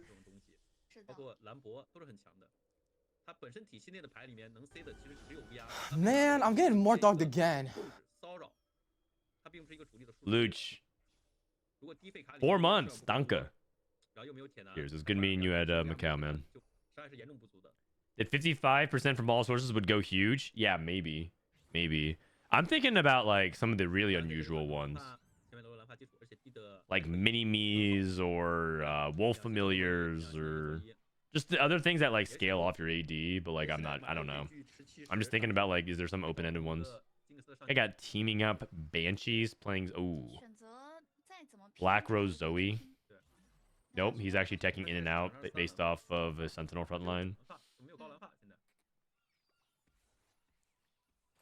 Okay, the fact that Flancy is struggling with 4-cost AP tempo lines to like is making me feel a lot better about myself.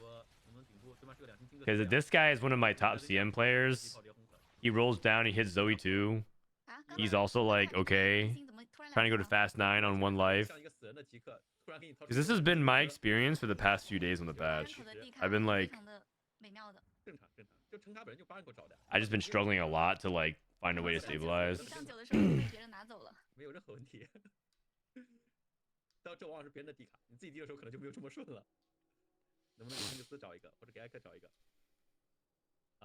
Six scrap. Okay. Oh, we got powered shield scrap. Woo. Woo, woo.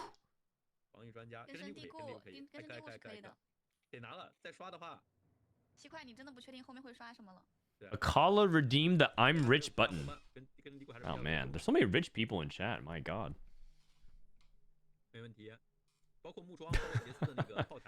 Dude, how do so many people have so many channel points? Maybe I need to think of some other ways to redeem high value channel points, because there's apparently some people who are filthy rich.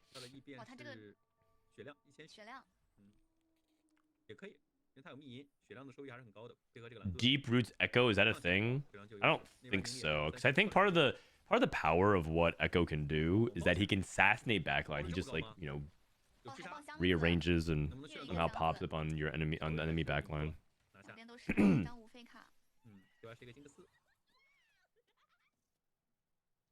All right, Raptor, no need to flex that hard. Oh my god. Good lord. We just stole them from some suckers who chose tails. Yeah. People are saving to change the name of the channel. Oh, you can't. I can't change the name of my channel, but it was more like rename the count of the of like on TFT or something. But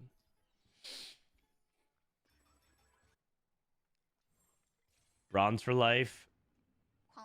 Emissaries, bulky buddies, 2 trick. This is a Nocturne player early, and then he just saw that 2 people wanted to play Nocturne, but then he pivoted out. My dog got skunked at 2 a.m. last night. I had to spend 3 hours washing him before he can finally start to smell tolerable again, so I am tired, but Merry Christmas Eve. Oh, wow. That sounds brutal. I'm glad everything worked out okay. Hi, I'm new to this set. Are there a limited number of anomalies or can you get any anomaly if you roll enough? If you have enough gold, you can hit any anomaly. But the issue is that you can start seeing repeats after your 12th anomaly. And you can theoretically just be seeing like, it doesn't happen that often, but you could be seeing like the same 5 anomalies. Flancy 这边 for the 血 next 量已经来 few 到了 rolls. So 顶 so I would suggest right now with anomalies, don't spend more than like 20, unless you're playing a reroll comp that's dependent on it. 而且外面两星金克斯他的大哥也没有。 Let's say Lone Hero Lux. Unless if you're playing a comp like that, then yeah, you probably have to roll like a lot of gold because the difference between mage armor and non-mage armor is huge. But if you're playing any comp that you're playing right now, try not to roll more than like 找一个减物抗。 definitely don't roll more than like 30 gold. Try not to roll more than 20 and like aim for like between 10 to 15. 兰博两星的洛伊，然后兰博呢？不见了。 If you assuming you're not hitting immediately what you 对， want. 这张非常高，梦魇要炫进去了，后排没了，带走。 Nocturne. Good. Flancy went 8th. 一把弗兰西标，可惜遗憾老八。然后小魔女现在还有15血，宁理21血。看宁理靠。 I was rich until I gambled on the coin flip. I'll stick to winning on TFT gambas. 天哪， Sorry, 给 me 这个好 too. 更多，还多一个两那个征服者。初音直接上9了。这边是递到了一个2星的女警，对 Thumbs up 两星女警又从哪掏出来的？但我们没有关注他们的时候，总是 Double only has 时候 1 star, 1 unit that's more than 1 star, 1 star, 1 star, 1 star, 1 star, 1 star. Yeah. Nice. 初音这边 Nice. 能不能来一个小女警？来小女警的话，她甚至可以去开一个6值的，执法在6值和8值都是说有一个质变。 If people ask, by the way, where did we end up landing on Lone Hero 初 Lux? 音这边留了好多牌啊，下面。 We end up putting it in here in situational tier as a top of 8 tier comp. But it is a situational comp because you need Lone Hero and you need Mage Armor, so it's like the definition of situational. Basically, this is a hero augment and you need a specific anomaly. Honestly, this Hunger Crab should go in here as well. But... Oh, there's a new comp surfacing, by the way. 他的两星大卫去开一个搏击，这个赛维卡，就有救赎。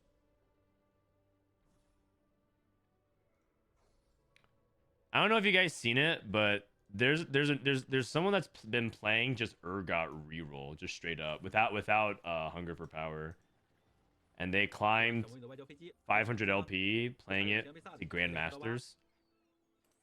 So something to think about. Something to think about.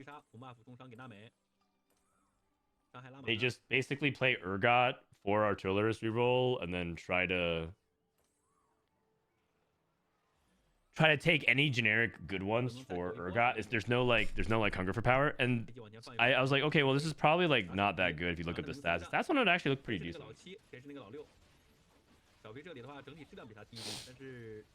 It's a top 4 comp. I could use some top 4s. That's all I'm gonna say. I could use some top 4s.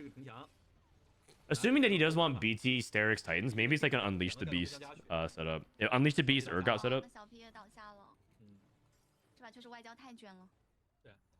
看能不能递出来个2星的安倍萨，没有，盖伦来了，已经2星。It's a good YouTube video.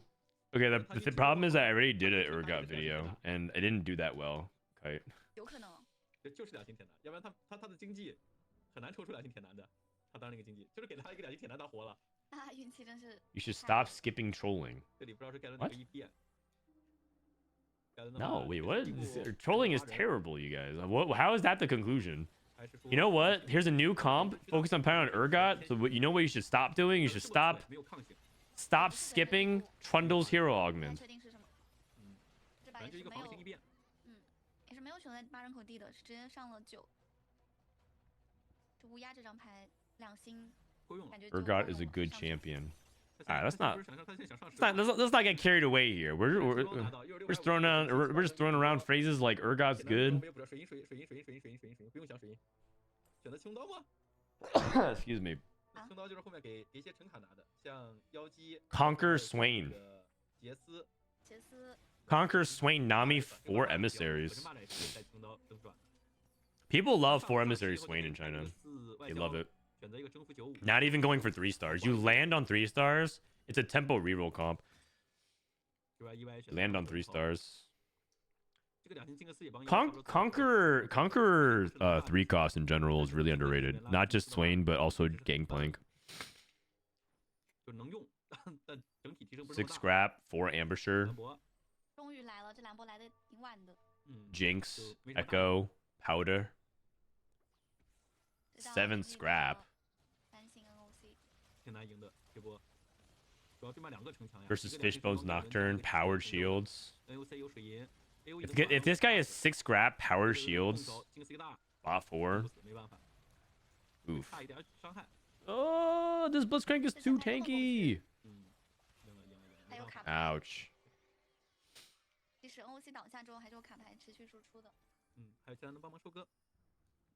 Scrap sucks, man.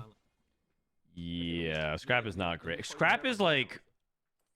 Scrap is just one of those threshold comps where, like, if you hit critical mass, no one can kill you anymore when you just have too many items.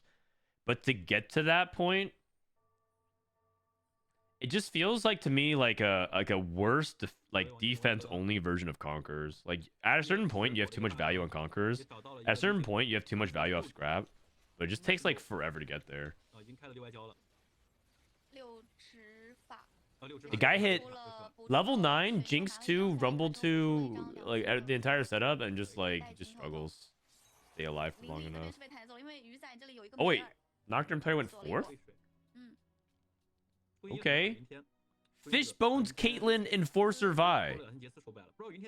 Wait, is this guy a genius? No Enforcer emblem. Giant size Vi. Fishbones, Caitlyn. Okay, this guy cooked. This guy cooked.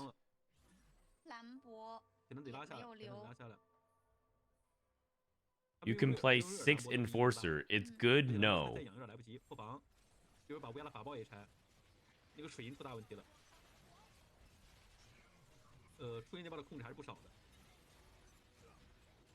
4.97. What if you get to 9? 4.23.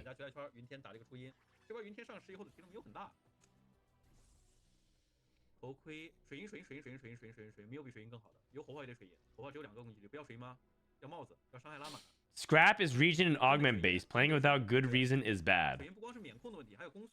But it's really good in the right spot. Yeah, I would agree with that. I also think that summarizes a lot of comps in the metagame. This composition is good in the right spot.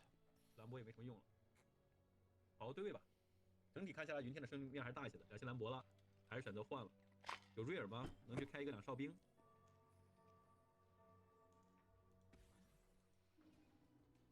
上瑞尔了。Mostly players with Enforcer +1 that didn't hit. All right, let me remove Enforcer emblem. Yeah, I mean, it gets a little bit better.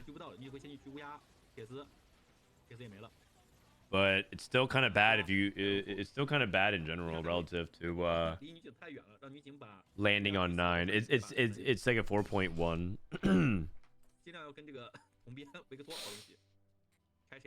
For like a level 9, assuming you hit Caitlyn, but we'll see.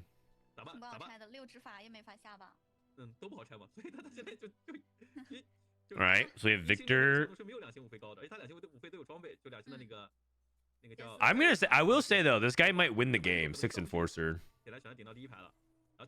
6 Enforcer, no combat, Fishbones, but he did get to a board where he's playing like Jace 2, Savika. Alright, maybe I'll try this today as well. No Enforcer +1. Oh, never mind, he's getting shit on. He got to 10. He got to level 10.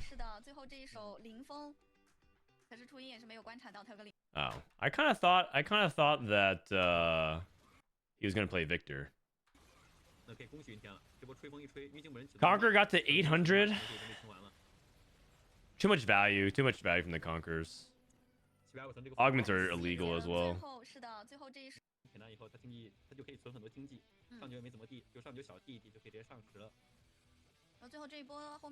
You got Zephyred? Yeah, that's true. You can't get Zephyred. You can't get Zephyred either.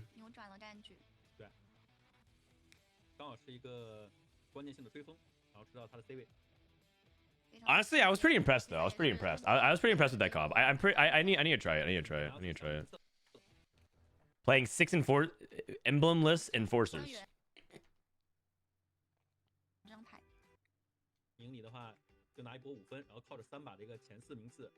All right, Ningli currently in the lead with Yuntian. Those are 2 of the top 4 players, I think. Flancy with that 8th is in a much worse spot. 10-minute break. We can skip that.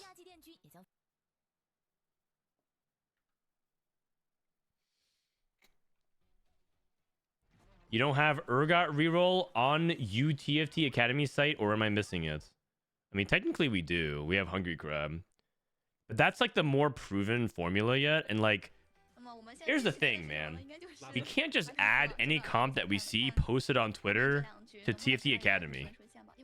Like, if you, yes, we did, but the person, Man, I'm getting more dogged the again. person playing it is a Masters player. So like, you just have to, verify before you actually post that. Because some people take that stuff seriously. If we're just like adding the first comp that we see do well at Masters, then it's going to be bloated. Nah, thanks for the prime. Appreciate you. No encounter. Game 4. 大家都知道怎么去克制它了，就没那么好吃鸡，但是它是一个偏烂分，可以让你稳定拿积分的一个阵容。对，这种普通对局的列大头会非常强。Don't leak the 6 Enforcer tech. I've been having easy wins. 6 Enforcer tech. I didn't realize there was tech to be had. All right. 6 Enforcer. Level 9. No emblem. Let's look at it, yeah? 6 Enforcer. No emblem. And then you hit like Caitlyn. 3.92. Okay, starting to look respectable.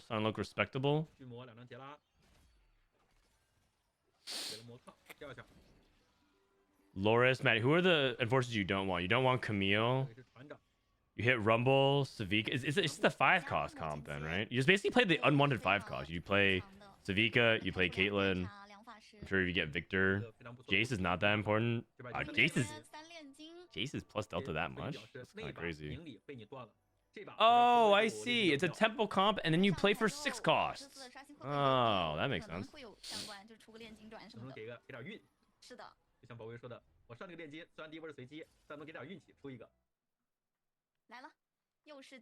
Was Renata ever that good? I've never seen that comp win a game. Yeah. Yeah, that composition is good.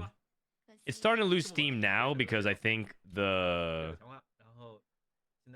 people realize that it wasn't as good as it was at the beginning of the patch, because it was a comp that was punishing unoptimized comps. It was like an infinite stall comp, and so if you weren't good at optimizing your damage, it performs worse.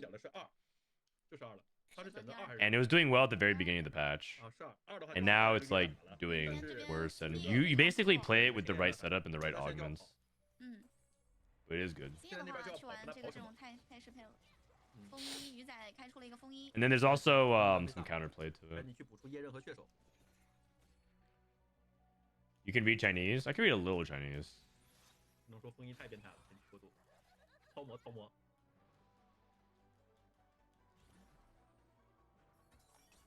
Can you put my AD Loris reroll in the tier list? AD Loris. Guys, we can't put any. Like I said, we can't put any Masters comp on Twitter on the TSC Academy tier list. We have to try it. I see it. It has a sample size of like 30 at like Masters Plus. 30 games. So like, yeah, I have to actually like see it. Otherwise, this tier list is just completely silly.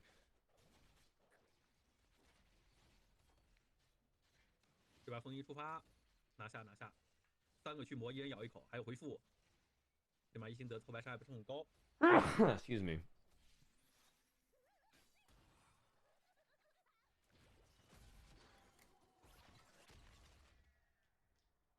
对吧？2020。All right, so we got salvage bin. 能不能2星一下？4法师的一个过渡，前排有个板甲，后排清刀。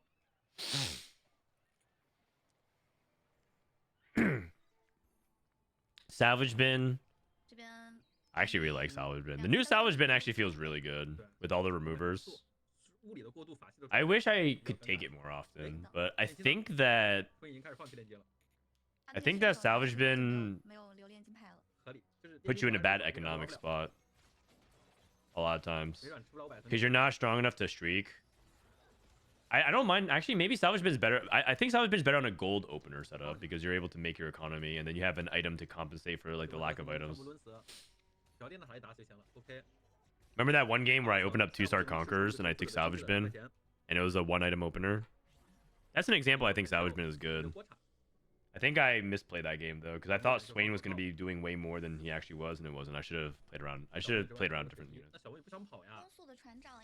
But I think I should have just tanked Swain and then carried another backline unit. But yeah.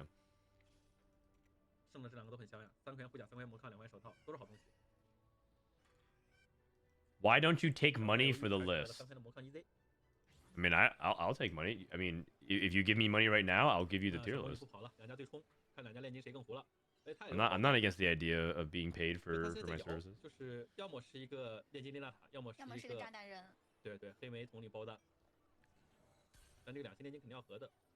Have you seen Dasig post that Golden Krug seem more rare than before and therefore econ is almost a mandatory 2-1? Yeah, I have. Dasig is a great player. He has good ideas at times. I don't really take his analysis of like, you must be doing this very seriously because he exaggerates way too much to make his point. It could be the fact that like English isn't his first language, so he has to use heavy language to get his point across, but like he in general exaggerates like a lot. And the thing is, he just throws statements out there all the time, and his accuracy score is pretty low.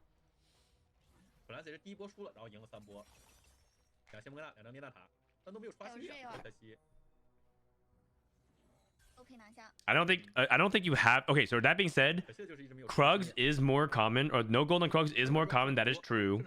I don't know if it's like you have to take Econ Augment on 2-1. I just don't think that's true. If you would you take Clear Mind, or would you take Portable Forge? Let me just ask you real quick. Would you take Clear Mind or would you take Portable Forge?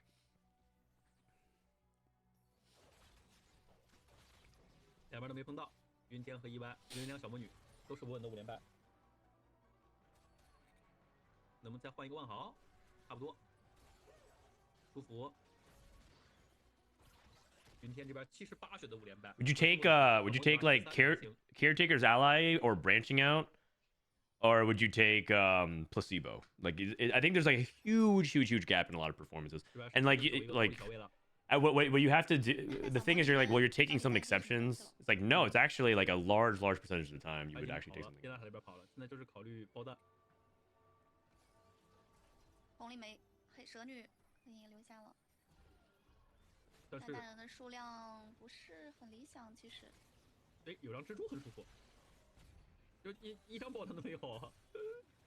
He has good ideas, but he talks in hyperbole a lot. That's literally what that's pretty much exactly what I said. The summary of it. So, I think Dace is a good player. I think he has good ideas. I just think that when he posts something so broadly sweeping on Twitter, I can't take it 100% seriously. I actually, so if you guys want a fun story about Dasik, back in set 8, there was a Kaisa build. Okay, back in set 8, Kaisa was in the set. She was a trait called Recon, and Recon was a really fun reroll composition. It was a 3-cost reroll. It's kind of similar to Kog'Maw this set. She was an attack speed, like you want to put like Shiv, JG, and she gained a bunch of attack speed, and just like watch her go crazy. And Recon was basically Ambusher. It gave you crit. So there was a was it Recon or something else? I don't remember. But like it was also reposition you. Anyways, Dasik one time posted that Kaisa's best in slot was Shojin, Giant Slayer. And I gotta tell you, that was like one of the worst builds possible to put on her relative to the amount of components, because you had to prioritize like all these swords and stuff like that, and it was not good. And I remember that he was like saying like, this is broken, it's clearly the best build. And I blocked him on Twitter because I said I do not want this kind of bait on my timeline anymore. And then I forgot about this. And then I think sometime last set, like in set 12, Dasig messaged me and he's like, hey, I noticed that you blocked me on Twitter and I'm really sorry. Like, let me read his message.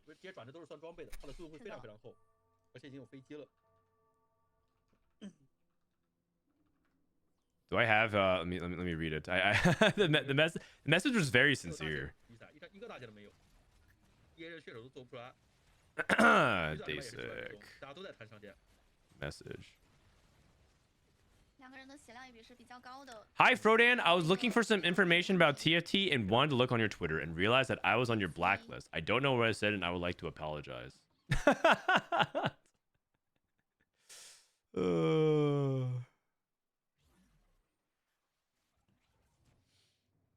It was like a year later, a year and a half later, he finally noticed. Did you unblock him? Oh yeah, of course. I would never keep him blocked after that. Yeah, guys, I unblocked him. Don't worry. 风衣的话，大概是要玩战士体系会好点。是的。就像安卑萨、卫，他们都是很需要搭建去做装备的，他一把搭建都没有。Okay, this guy hit. Is this trade tracker or magic rule? I think this is trade tracker. I think it's trade tracker. He's too poor for magic rule and doesn't have anything that indicates. So we got some trade tracker scrap action going on. You owe him a dinner. What? He owes me dinner. Are you kidding me? I'm the victim here. He cost me 60 LP playing this hot garbage. Double Giant Slayer Recon Kaisa. Nice. 海斯现在目前也偏弱的。第一让一个黄色战力。大剑的艾克。要攻速的一个卫，还有大棒的。I'm the good guy here. I forgave him. 小魔域已经6人口2张蜘蛛了。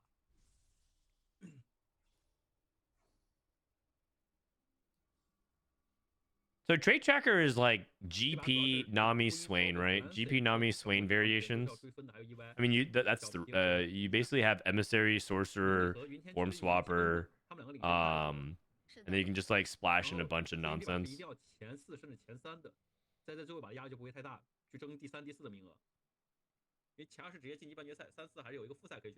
It's harder to own up. It's easy to forgive. Yeah, sure. Forgiveness is so easy. Just if there's anything that I've learned on Twitter is that forgiveness is like the hardest thing ever, man. These people do not forgive, and they definitely don't forget.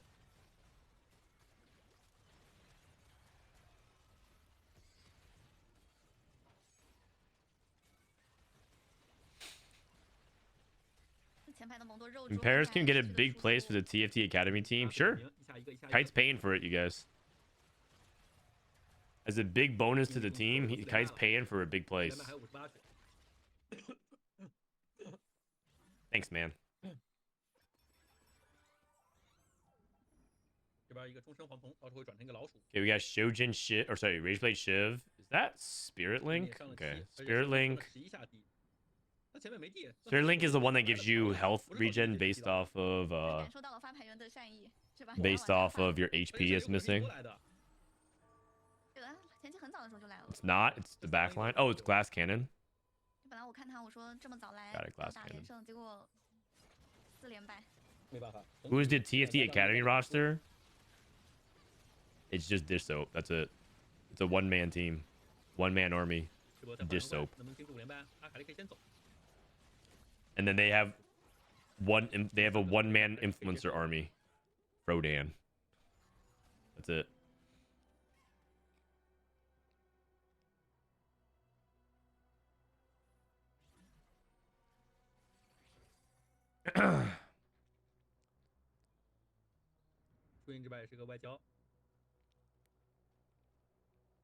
Okay, long distance battle. Oh, wait a second. Is this the Urgot build? Oh, wait a second. I think this guy's doing it. He's doing the Urgot build. Nah, is he doing it for... No, he's level 650 gold. If he was trying to go for emissaries, wouldn't he be richer? Oh... What? No, this guy is too woke. This guy is too woke. Wow, what the heck? Chuyin, this is the guy that played 6 Enforcer Tempo as well with no emblem, and this was the guy that also cooked the fish bones. This guy Chuyin is a certified chef. This guy is too woke, man. Oh my god.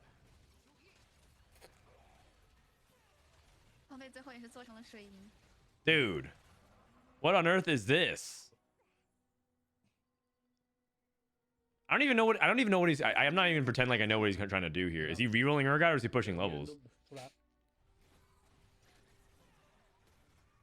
Holy cow. It looks pretty good here. Well, he won on 4-1. 4-1's often a transition turn. So let's see. Oh, Prismatic. That spikes the lobby a lot.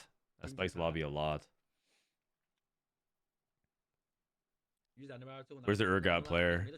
Urgot player is bottom left. He took Radiant. He took Radiant Refactor. He's going Radiant Asterix Gauge. He went not 1, not 2, but 3 gauge, triple gauge, with a Radiant gauge. Oh my god. Double Zeeks? That's pretty good. That's actually really good. The attack speed?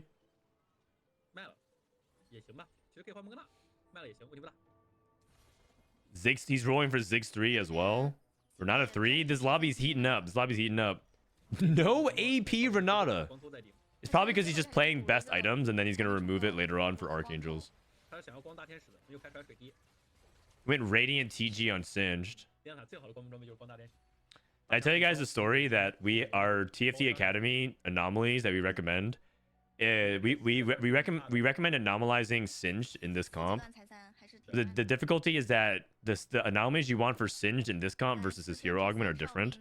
And so one of them that we suggested for anomalies as an alternative for Mad Chemist Singed was Touch of Frost. Because as you guys know, he runs around and he poisons everybody with that, so Touch of Frost has pretty decent synergy. But someone took it, Touch of Frost, for this comp, for Renata, and it didn't do anything. So, yeah, we had to change some of the anomalies.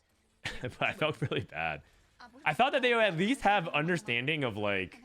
They like, trust us too much, you know what I mean? They need to... I was hoping that they would use some of their... Like, they could understand that in some situations you don't... You're like... Touch of Frost, why would it be good in this spot? Yeah.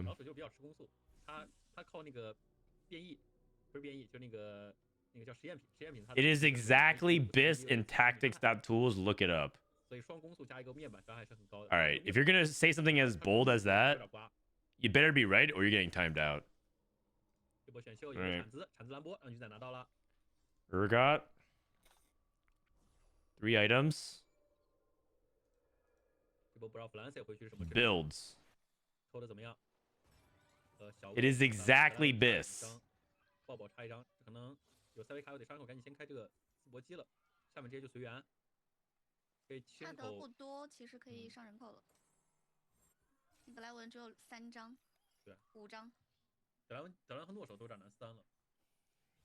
Play rate on it is pretty high, though. Play rate on it is pretty high. I'll allow it. I will allow it. The play rate on it is pretty high, and the other builds outperform it ever so slightly, but it's not that meaningful, so it actually might be. I'll allow it.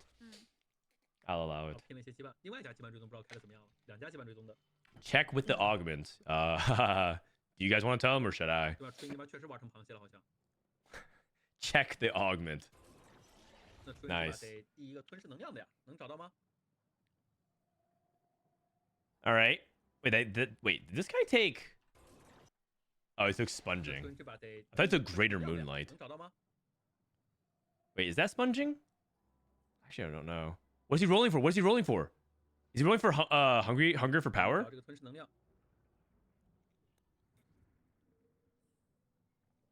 I think he is.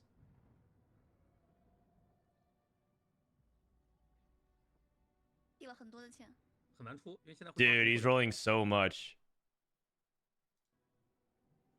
Oh, he's solo rolling for Hunger for Power? Oh.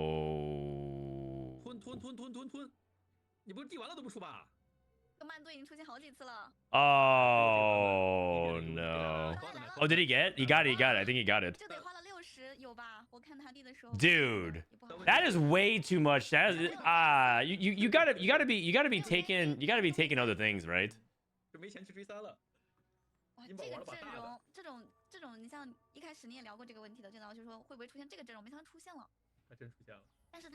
这个版本能去玩它。I feel like you should say I'm like 付出了巨大的代价。 80. Oh. 你看我们刚看那个异化递了很多重复的，虽然最后出来了，但是也花了。Yeah, nice. Wait. 能不能把这段锁住血也不好说。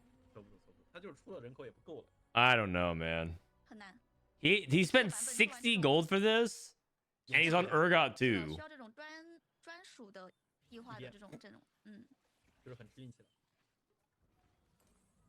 Oh man, I was so on board with it, and then I think he cooked a little too hard. I think you should just play the Urgot the Masters Urgot build.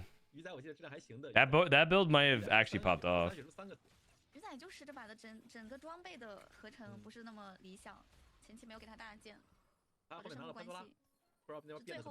You didn't sort by win percentage and 3-star Urgot. That's the build in number 1. Okay, you're not supposed to look at stats like that. You don't judge things based off win percentage. And you 3-star Urgot with 3 items also implies when you hit, right? So it's like you don't have to do 3-star Urgot there. You're not filtering. It's like an unnecessary filter that only pollutes the data to be favoring high rolls.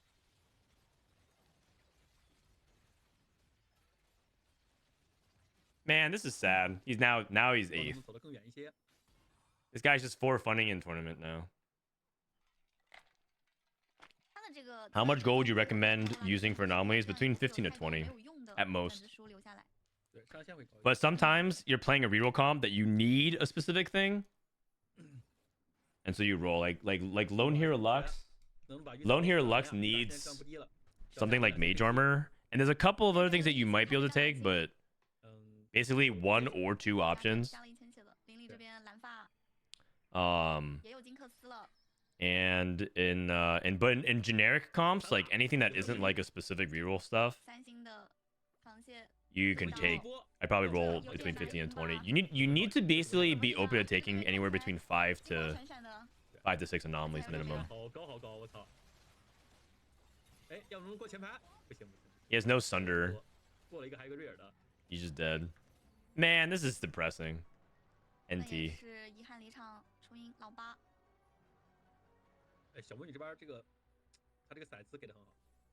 He had fun though.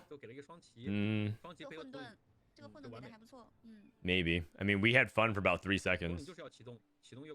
Ziggs reroll. Blitz 3, Ziggs 3. 发现缺啥就上人口补个蜘蛛，然后把那个蜘蛛或者说是那个妖姬，然后把那个阿木换成盖伦，就很猛。也可以不换，就要这。I mean, I'm down to see this build do well. If he can get to 6 Doms and get to the Mordekaiser, it's good. Why is he? Oh, I was like, why is he basically backlining his Siam? That's because of the Blitz. Also, Blitz without Automata is not really that tanky. Oh, Ziggerino. All right. Kind of hype. 是的，有个蓝发转，邻里这边能拿到吗？好像往脸上转了。拿到了之后，可以再加一个。Did the top 7 guy lose with Embesso 3? He didn't hit Embesso 3. He was a few copies off of Embesso 3. The overlay that China uses is alerting you if people are close to a 3-star. It doesn't mean that they have the 3-star. There's no way you go 7th with Embesso 3 on stage 5 unless you're at 1 life and you queue into a 500 Chem Baron cash out or something like that.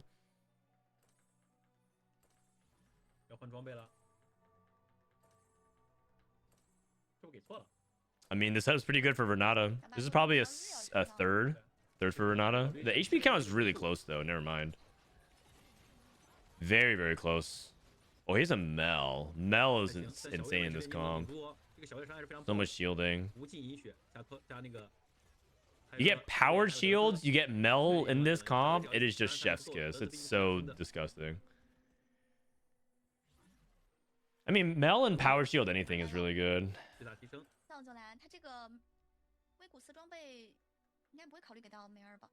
Is Santa a thing in China? Probably not. I don't know. I'm not entirely sure. I mean, they do love their rich white guys. They're rich, generous white guys. But I don't know if I don't know China celebrates Santa in particular.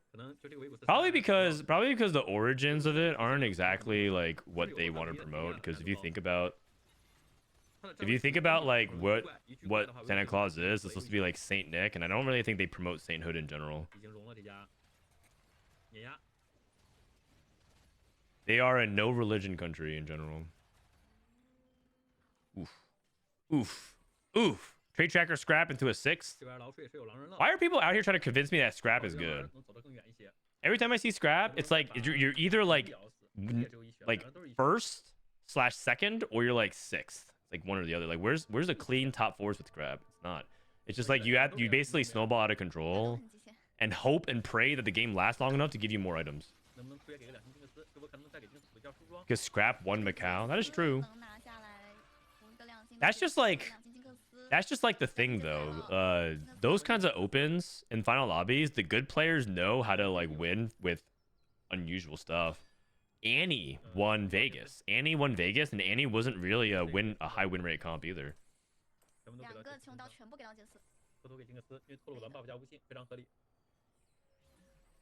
They found the tomb of Saint Nicholas, Santa, in Turkey recently. Interesting. Can you give me the lowdown on Runin's Ez? Soju wouldn't. Okay, so when you have category 5, you play Runin's Ezreal, and then... Oh no, Zoe's trapped! Zoe's trapped behind the crystal! Okay, lucky. So when you have Runin's, when you have category 5, check your academy, and if you have academy, play Runin's on Ezreal. It interacts with his ability where he fires a shot, he gets extra pox of it, and he does a lot of damage. And the way I was told before was you're supposed to use that with Ezreal as a cheap way to get to fast 9, and then find a way to play Jace, Corki, Ezreal. However, I'm starting to think you're just supposed to reroll Ezreal now on 7. Because I think the tempo of that, like that used to work at the beginning of the patch. But now I think the patch is like a lot more developed, and I don't think you can get away with it anymore. So I'm pretty sure you're supposed to just reroll Ezreal on 7. You go 4 Sentinel, Academy, Ezreal plus Corki, and then you just reroll Ezreal 3. Ezreal 3 plus like, you know, Leona 3 or Loris 3 or whatever, and then push levels at the very end and just add more stuff.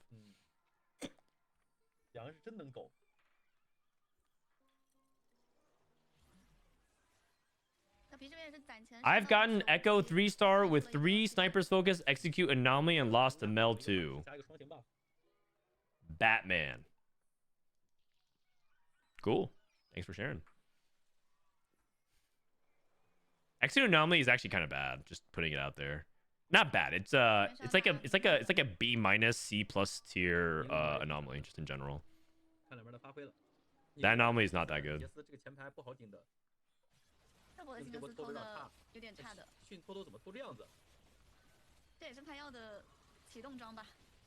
Is it both category 5 academy, or if you have either? It's preferably both because you have best energy there. But I think if you have category 5, you might be able to do it. But I think you need to do that from high tempo. I don't think it's like oh, category 5. I have no AD. I have like Zyra 1. I have Zyra pair, Zyra pair, you know, Vex pair, Irelia pair. It's time to pick category 5. I don't think you do that. I think it's like you have a good AD opener that can tempo. You can play like Maddie, for example. Maddie 2 is good with category 5 early, and then you just like transition it. Bro, this guy has the most CN backline of all time. JG. Oh, redemption for backline. Okay. And Ziggs 3. I mean, his setup is pretty nuts, isn't it? He never got to the Mordekaiser as well. I kind of thought if he got to the Mordekaiser, he would like start win streaking, but now he win streak without it. That's good to know. Ziggs shop glitch, Ziggs reroll. I mean, no doubt the Call to Chaos saved his game, but it is good to know that Ziggs can do it. What anomaly is Biss with that Ezreal? I thought it was attack speed. I've taken a couple of attack speed ones. I'm pretty sure it's just frontline. I'm pretty sure you just want frontline. 很关键。对，而且选秀有一个蓝发转，可以开到一个橙塔的外援。对。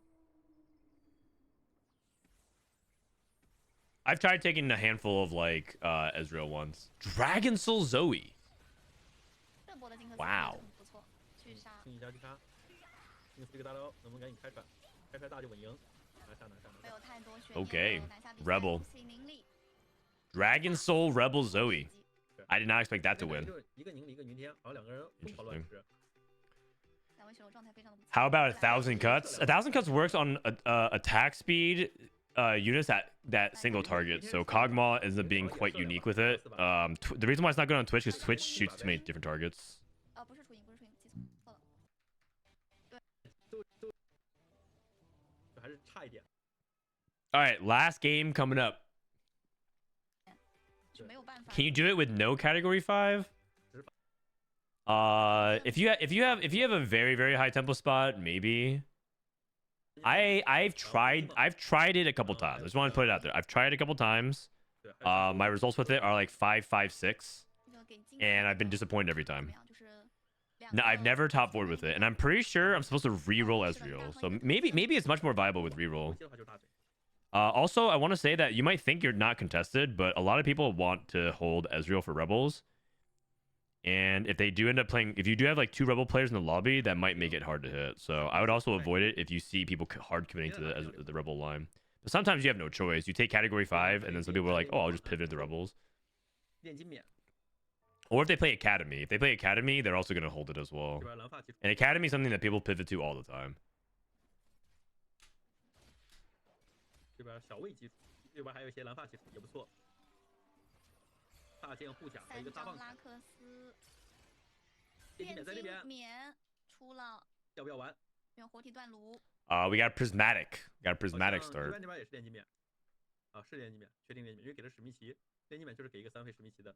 Ningli 这边会唱。Someone has a Chem Baron. Ningli has a Chem Baron emblem. 金再加板甲开很舒服。 有离金最起码作为一个低保，还是选择炼金了。我分够了，无所谓。哎，你炼金。Scouts around to make sure no one else is doing it. 为什么让？就是。 Chem Baron. Oh wow, and he has. Yeah, okay, never mind. GG's. That's his second Chem Baron game. Isn't Lux a little too strong? Huh? Going against birthday present. Whoa, he's win streaking. He's slamming. Maybe he loses anyways. Okay, investment strategy. Investment strategy really common to play for Sentinel frontline, so he might play like Renata or something.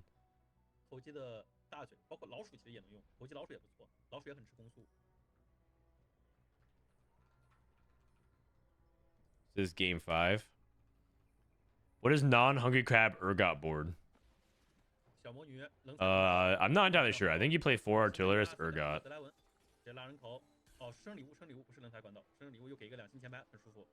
You play 3 Experiment, 4 Artillerist Urgot, and then you splash in like GP for the Pit Fighter. It's like GP Urgot, Zyra, Swain, Rel, Sentinel +1 plus Bruiser. 如果来得好的话，直接2星4费4变5。合理，但是得调一个4费。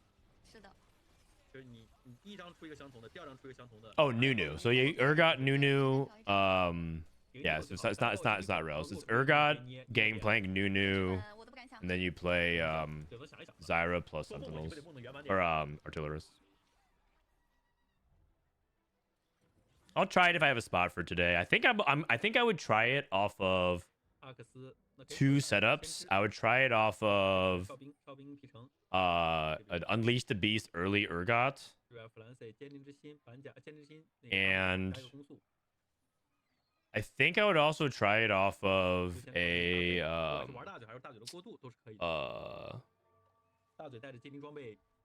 an experiment +1, because I'm assuming that Urgot is really good as you scale the experiments. If you're in a spot for it. Is Urgot good with any specific artifact? Good with Gold Collector and Death Defiance. Maybe Death Defiance Urgot could. I could see that. I can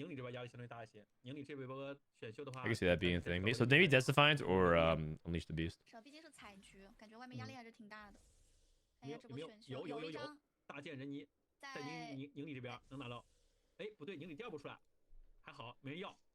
阴宝。初音不会拿吧？没拿。去拿腰带了，安全。那很舒服，3炼金，4炼。安全。 No joke, can we look deeper into the 3 Sterix Urgot build? I double checked and it's #1, not just win percentage, but also plays average in the top 4, only low play rate. I mean, if you're very serious about it, I can try looking into it. But I don't think that you're not part of the reason why it's like when you say only low play rates, that's like for a reason, because you're not going to ever be in a position to be able to get those items all the time. The 2 situations where you're able to get it is if you're able to have something like Pandora's and you're like spiking and you're playing like a very narrow situation for it, or you're surviving long enough to be able to get enough components and things for that to be the case. And so it's always going to be low play rate. So you're going to run into sample size issues like a lot, because you need 3 very specific items. Because the first Darius gauge, I guess you can argue that you can always go for like you only play it from like Unleash the Beast and you have Hysterics already. Like you kind of understand that it's like very narrow, so it's always going to be like favorable conditions and stuff like that. So it's going to be hard to always find. It's always going to be hard to find actual real sample size on it. What are the best anomalies for Twitch? We just recently added anomalies on the TFT Academy website. You can check it out. Check this out. Look. Tier list, like a comps. Twitch, you click the evolve button. You can click on Twitch. A lot of people click Dragon Soul. I'm not entirely sure about the rest though, because I think that part of the reason why the mini-me's is because I think this one's underrated because he attacks a lot, like a lot, and he also if you're able to stack AD on him, it's actually not bad. I've seen people take it and actually perform pretty well before it. And then strength training is more like, it's just like something because it's just like every 3 attacks tactically scaling, but you could also do a bunch of stuff. I'm not entirely sure you're supposed to anomalize Twitch very often though. Just putting it out there.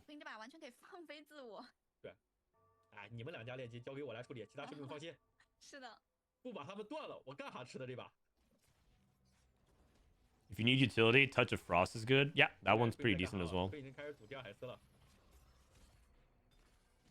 He sprays the entire board. Actually, I think I might like that one over Strength Training. I think that's a good one. I'm gonna change that up right now. Anomalies on Twitch. I'm gonna do Touch of Frost on it instead. That's a good one. I forget about the utility ones from time to time. We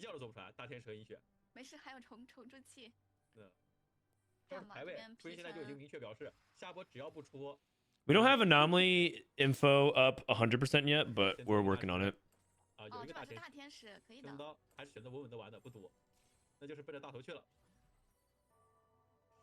Do you know if Touch of Frost procs Horizon Focus? No, that's a very niche combo. Like, because Touch of Frost is the thing that's stunning. I mean, I guess it should. It should theoretically work. Because the anomaly is tied to the champion, so the champion is technically the one stunning. So it should activate it.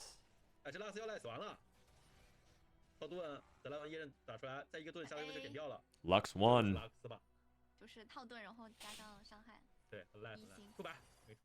Oh, Prismatic. Is Prismatic guaranteed? Is double Prismatic guaranteed Prismatic? No, it's 50-50.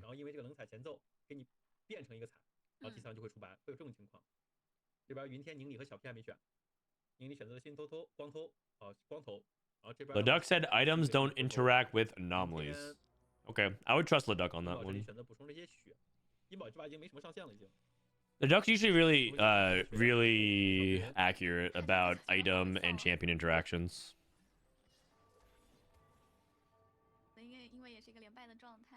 I'm not so sure about like, you know, trapping Warwick in the corner, but he's usually like when it comes to like, okay, this champion and this augment and this anomaly like work this way, I'd believe it. Dramatic entrance and horizon focus work. Oh, I'd never seen that actually. That's news to me. That's cool. Good to know. If I'm ever in that spot, artifactory horizon focus. So you're telling me I could dramatic entrance with 3 horizon focus and one-shot my enemy board? Okay, probably not. That does sound pretty funny. Horizon focus, horizon focus, horizon focus. Is the CN meta different? Yes. The answer to that question, almost always, is yes. CN just plays differently than NA does.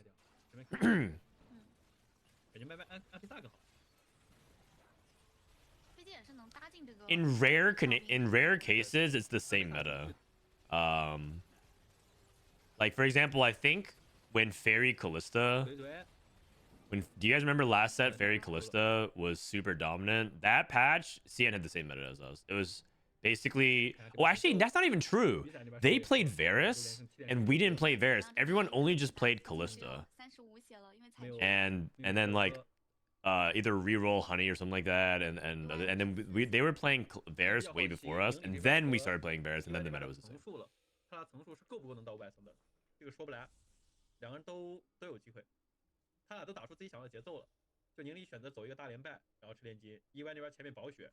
But it was like the meta where it was like legitimately correct for like everyone to have Rakan 1, Callista 1 on their board type of thing. It was like way too OP. What's different about their meta right now? They play certain comps differently than we do, and they play some different comps, and they are much more reroll focused, and they also value some augments differently than we do.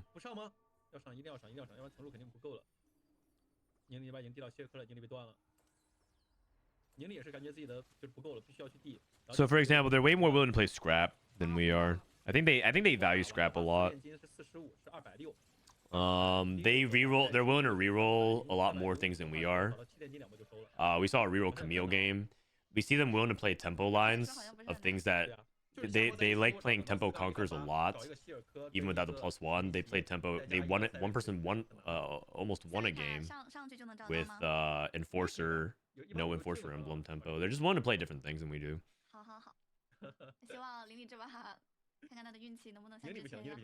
It's like hard to say what's different. I would say that just like a lot of things are different because it's a very general question. Like what's different? I mean, they still play very similar things that we do though. They're still playing rebels. They're still playing emissaries. They're still playing Nocturne Artifact in Chem Baron. But they're also willing to play way more things, I think. In general, I think NA, the very top end of NA, has never really been very creative. Or rather, they've never been willing to really play very creatively, with the exception of a couple of individuals. I think, like, for example, Setsuko plays very creatively, and that guy, that's what makes him really fun to watch, because he can dominate while playing very dynamically. But for the most part, like, if we take another top player at NA, for example, like Replay is not exactly like a creative player. He's willing to play different lines than other people. So, but he's like a heavy preparation oriented player. Like he'll always be ready for a tournament, ready to pop off, but he's not like, but he's like, basically his edge is that he will learn he'll have a unique meta read on a tournament and play it better than everybody else. So if you consider that to be creative, then I guess that, because it's different definitions, then he is a creative player, but I don't necessarily define that as creativity. And I think that's very common amongst top NA players these days. 打一手怼怼，哇，这怼怼多少个怪？2个风衣，就一分裂出来一大堆怪。梦魇少一个，再少一个距离神装，再有个距离神器的话就很强了。只有一个我狙手还是偏弱的，他能再变出来一个。 Oh my god. The triple Nocturne with trench coat Nocturne. Oh jeez.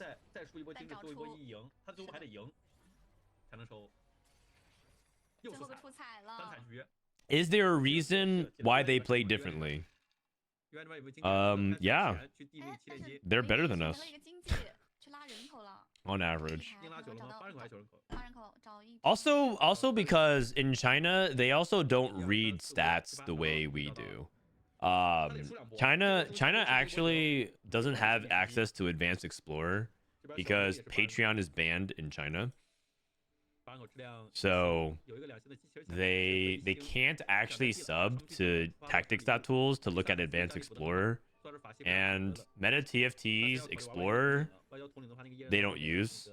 So they actually use stats in the most simplistic way possible. They only have 3 filter options and they do basic stat analysis. But China plays based off of feel way more often.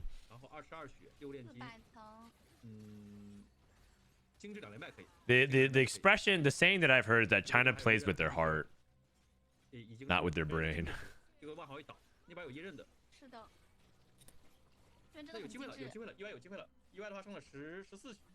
And both sites are very slow in CN. Yep, exactly. Because the firewall.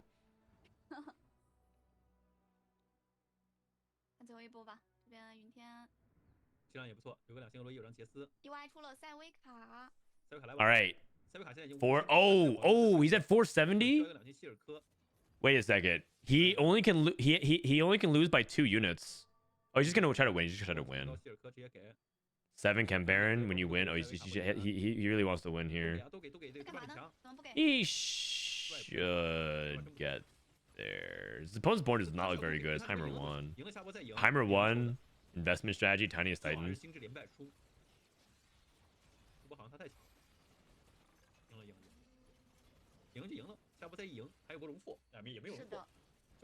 Alright, so he won. 500 on the dot. But isn't Ningli also playing Chem Baron?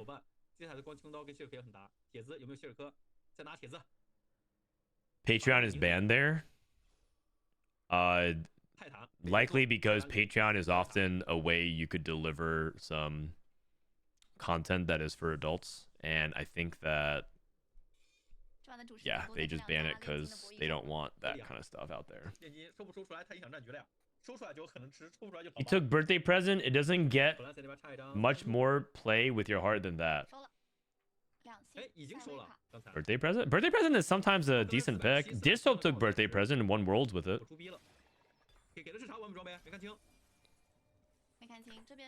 Hey Raptor, are you here? If so, can you do me a favor with the command bot? This guy got... Oh, this guy cashed out 400.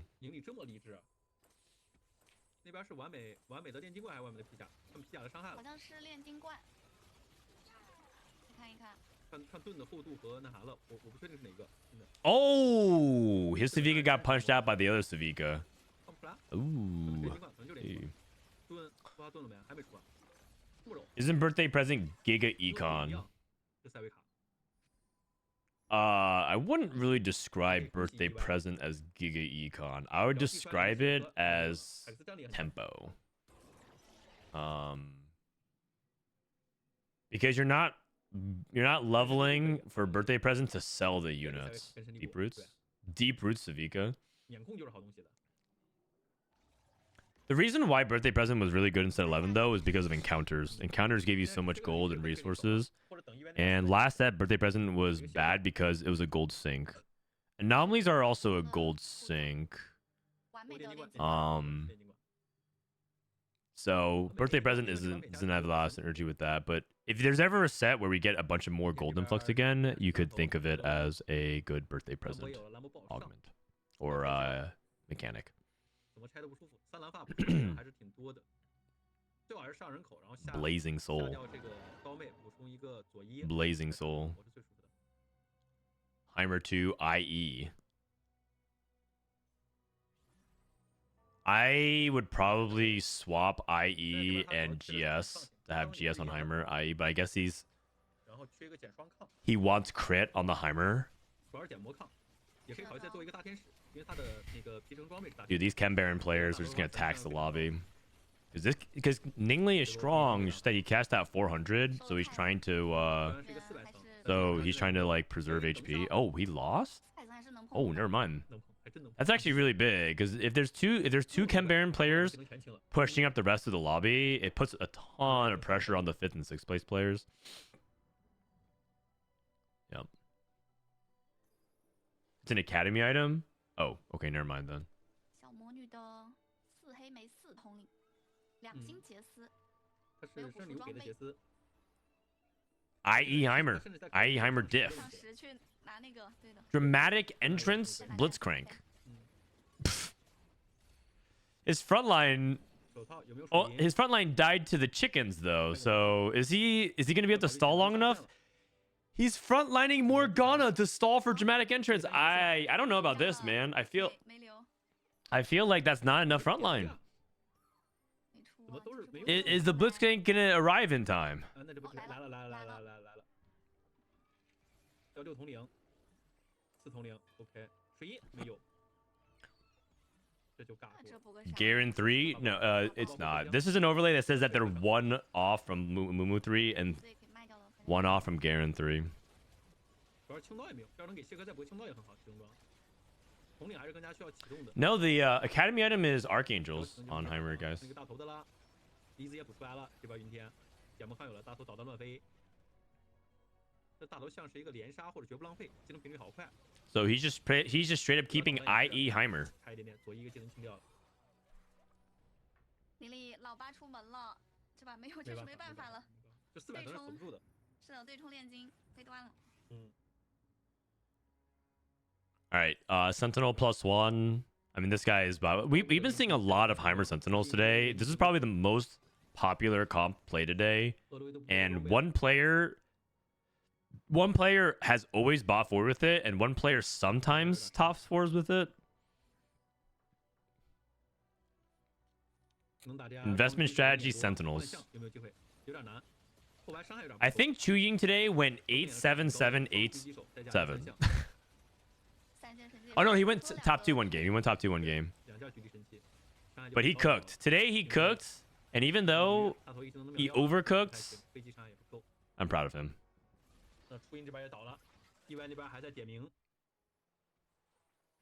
Is Crown Guard delayed until dramatic entrance happens?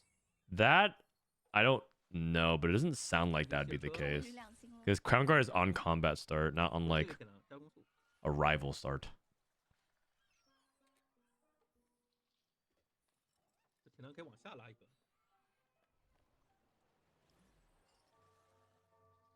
Isn't that one just Heimer 2 diff? Maybe. Depends on how much value you got off of investment strategy. His augments are also a little bit sus. Bulky Buddies, Silco, Black Rose, 4 Dominator. Getting cleared by Heimer. This Heimer has subscription service, Belt Overflow, Blazing Soul. Oh! Black Rose Emblem? Rebel Emblem? 5块钱的黑莓转。鱼仔这里选择了蓝发转，然后小皮这里离子减魔抗。 Oh, this guy lacking Spark? 那边EY拿了铁男，波西铁男，这边小魔女是一个黑莓转。云天想要救赎，让 Flancy 那里拿了，最终选择了羊刀。 The dramatic entrance, Blitzcrank has a crown guard, and I know it has a shield. I think it's because Blitzcrank is the Dominator, and Dominators start off the combat with shields. 蜘蛛可以换那个谁，那个阿卡丽。Rebel Warwick. Okay. Okay. 哪儿往下放一点吧，这个位置太容易死了。得保护一下，不让他吃太多伤害。对对对。来个虚逼。RFC Mord. Here we go. RFC Mordekaiser. Gambler's Blade. 两边是不在一个等级的，在一个层次的。输出控的已经很好了，把 C 位全控到，但是谢尔和铁子的伤害太高了。Okay, the guy hit Rebel Emblem, but he just still loses anyways. Okay. Okay, so we have Flancy and Yuntian, Jace 2. We have one Cambaran player. We got one Black Rose player. I don't remember what Flancy's playing. Warwick before Jinx. It just happens. Warwick is taking Rebels, but I don't know about the front line. The problem is that your front line is so contested. Alawi 2 right now feels like to me the most contested unit in the game. I feel like hitting Alawi is so hard. If you're dependent on it, it's like it feels like a dice roll a lot of times, and you have to plan around not hitting it. So if you don't hit it, then what do you do?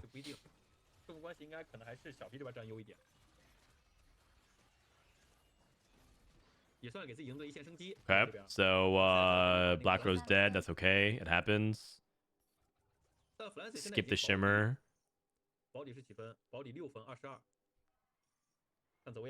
Oh, it's the Nocturne artifact player. Trenchcoat Amumu with Blighting Jewel.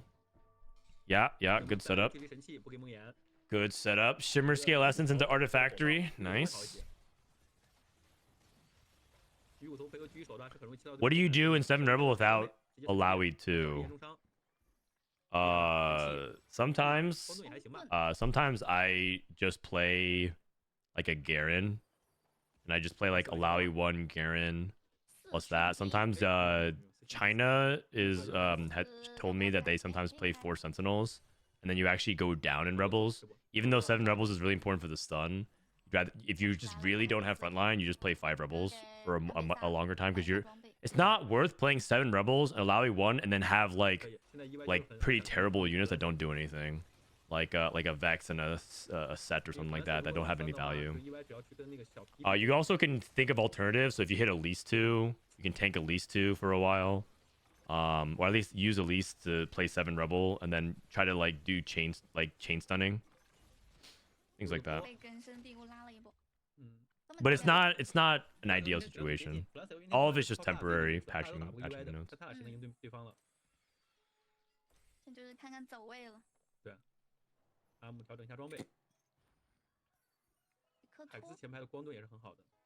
He has Victor. Okay.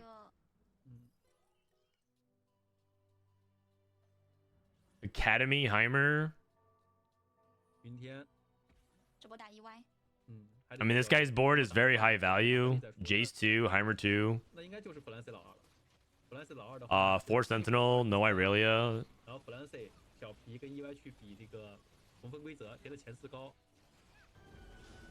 Man, I'm getting more dogged again. I just don't think he can deal with this Cam Baron. Looks like he's 3rd, and then Flancy's 2nd, and then Cam Baron wins the game. Okay.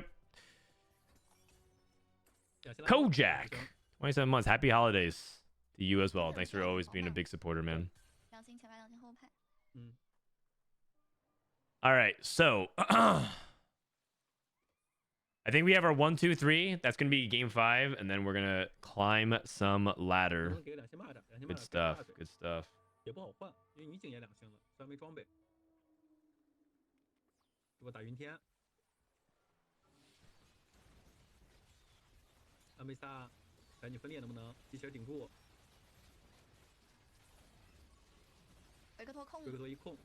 Dude, he got completely destroyed. How many artifacts does he have now? 1, 2, 3, 4, 5, 6, 7, 8, 9, 10. 10 artifacts, it looks like.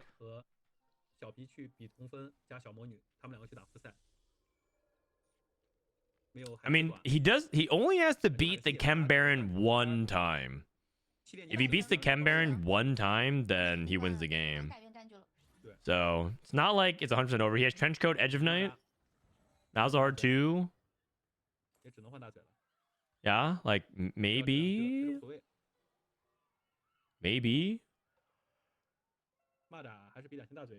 I see. So he's trying to go for Malzahar 2 over Kog'Maw 2.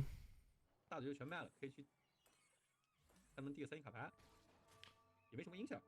All right. He didn't put his Mbessa in the right spot, but that's okay because he was too busy thinking about his items. Maybe. Oh, I don't know, man. Victor? Mbessa trenchcoat? Too many targets? Oh, Soko's dead? Nah, we can't kill this though. If only we had like a 1v1 execute unit. Like Lysandra or Lee Sin.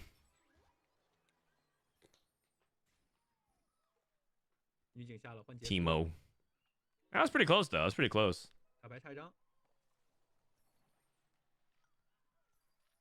Bring Teemo back. When's the last time Teemo was in TFT? I don't even remember. Set 10, I think. Was he in set 11? Oh, he's in set 11 as a trick shot unit. 3-star Mbessa? Well, it's going to be kind of hard since he's 6 Mbessas off, but maybe. Okay, Bessa's on the right, on a better side this time. It is not going too hot. It is not going too hot. I think we are dead. Oh, never mind. We have one more life. Okay, I think now we're in like pray for Victor 2 territory. Although I'm not gonna lie, I don't even know if Victor 2 is enough. Maybe. Because I think the problem is that we don't have enough DPS to actually take out Savika 2. Savika 2 is just too tanky.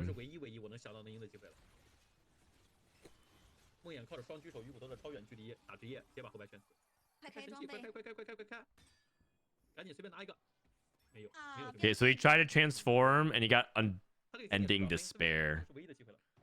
Okay, but like I don't even know if unending like if he's playing Morgana.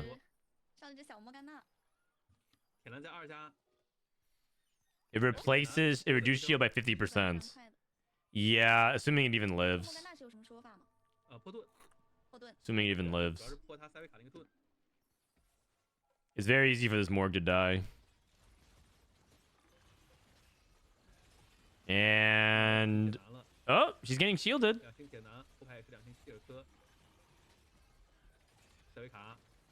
Okay, I mean Morg lived for a while.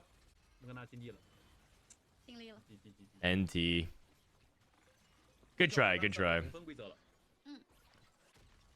Chem Baron. Looking strong, looking strong. Okay, so Chem Baron won 2 games. We also saw Conquer win a game. And then we also saw the Enforcer game, which was pretty cool.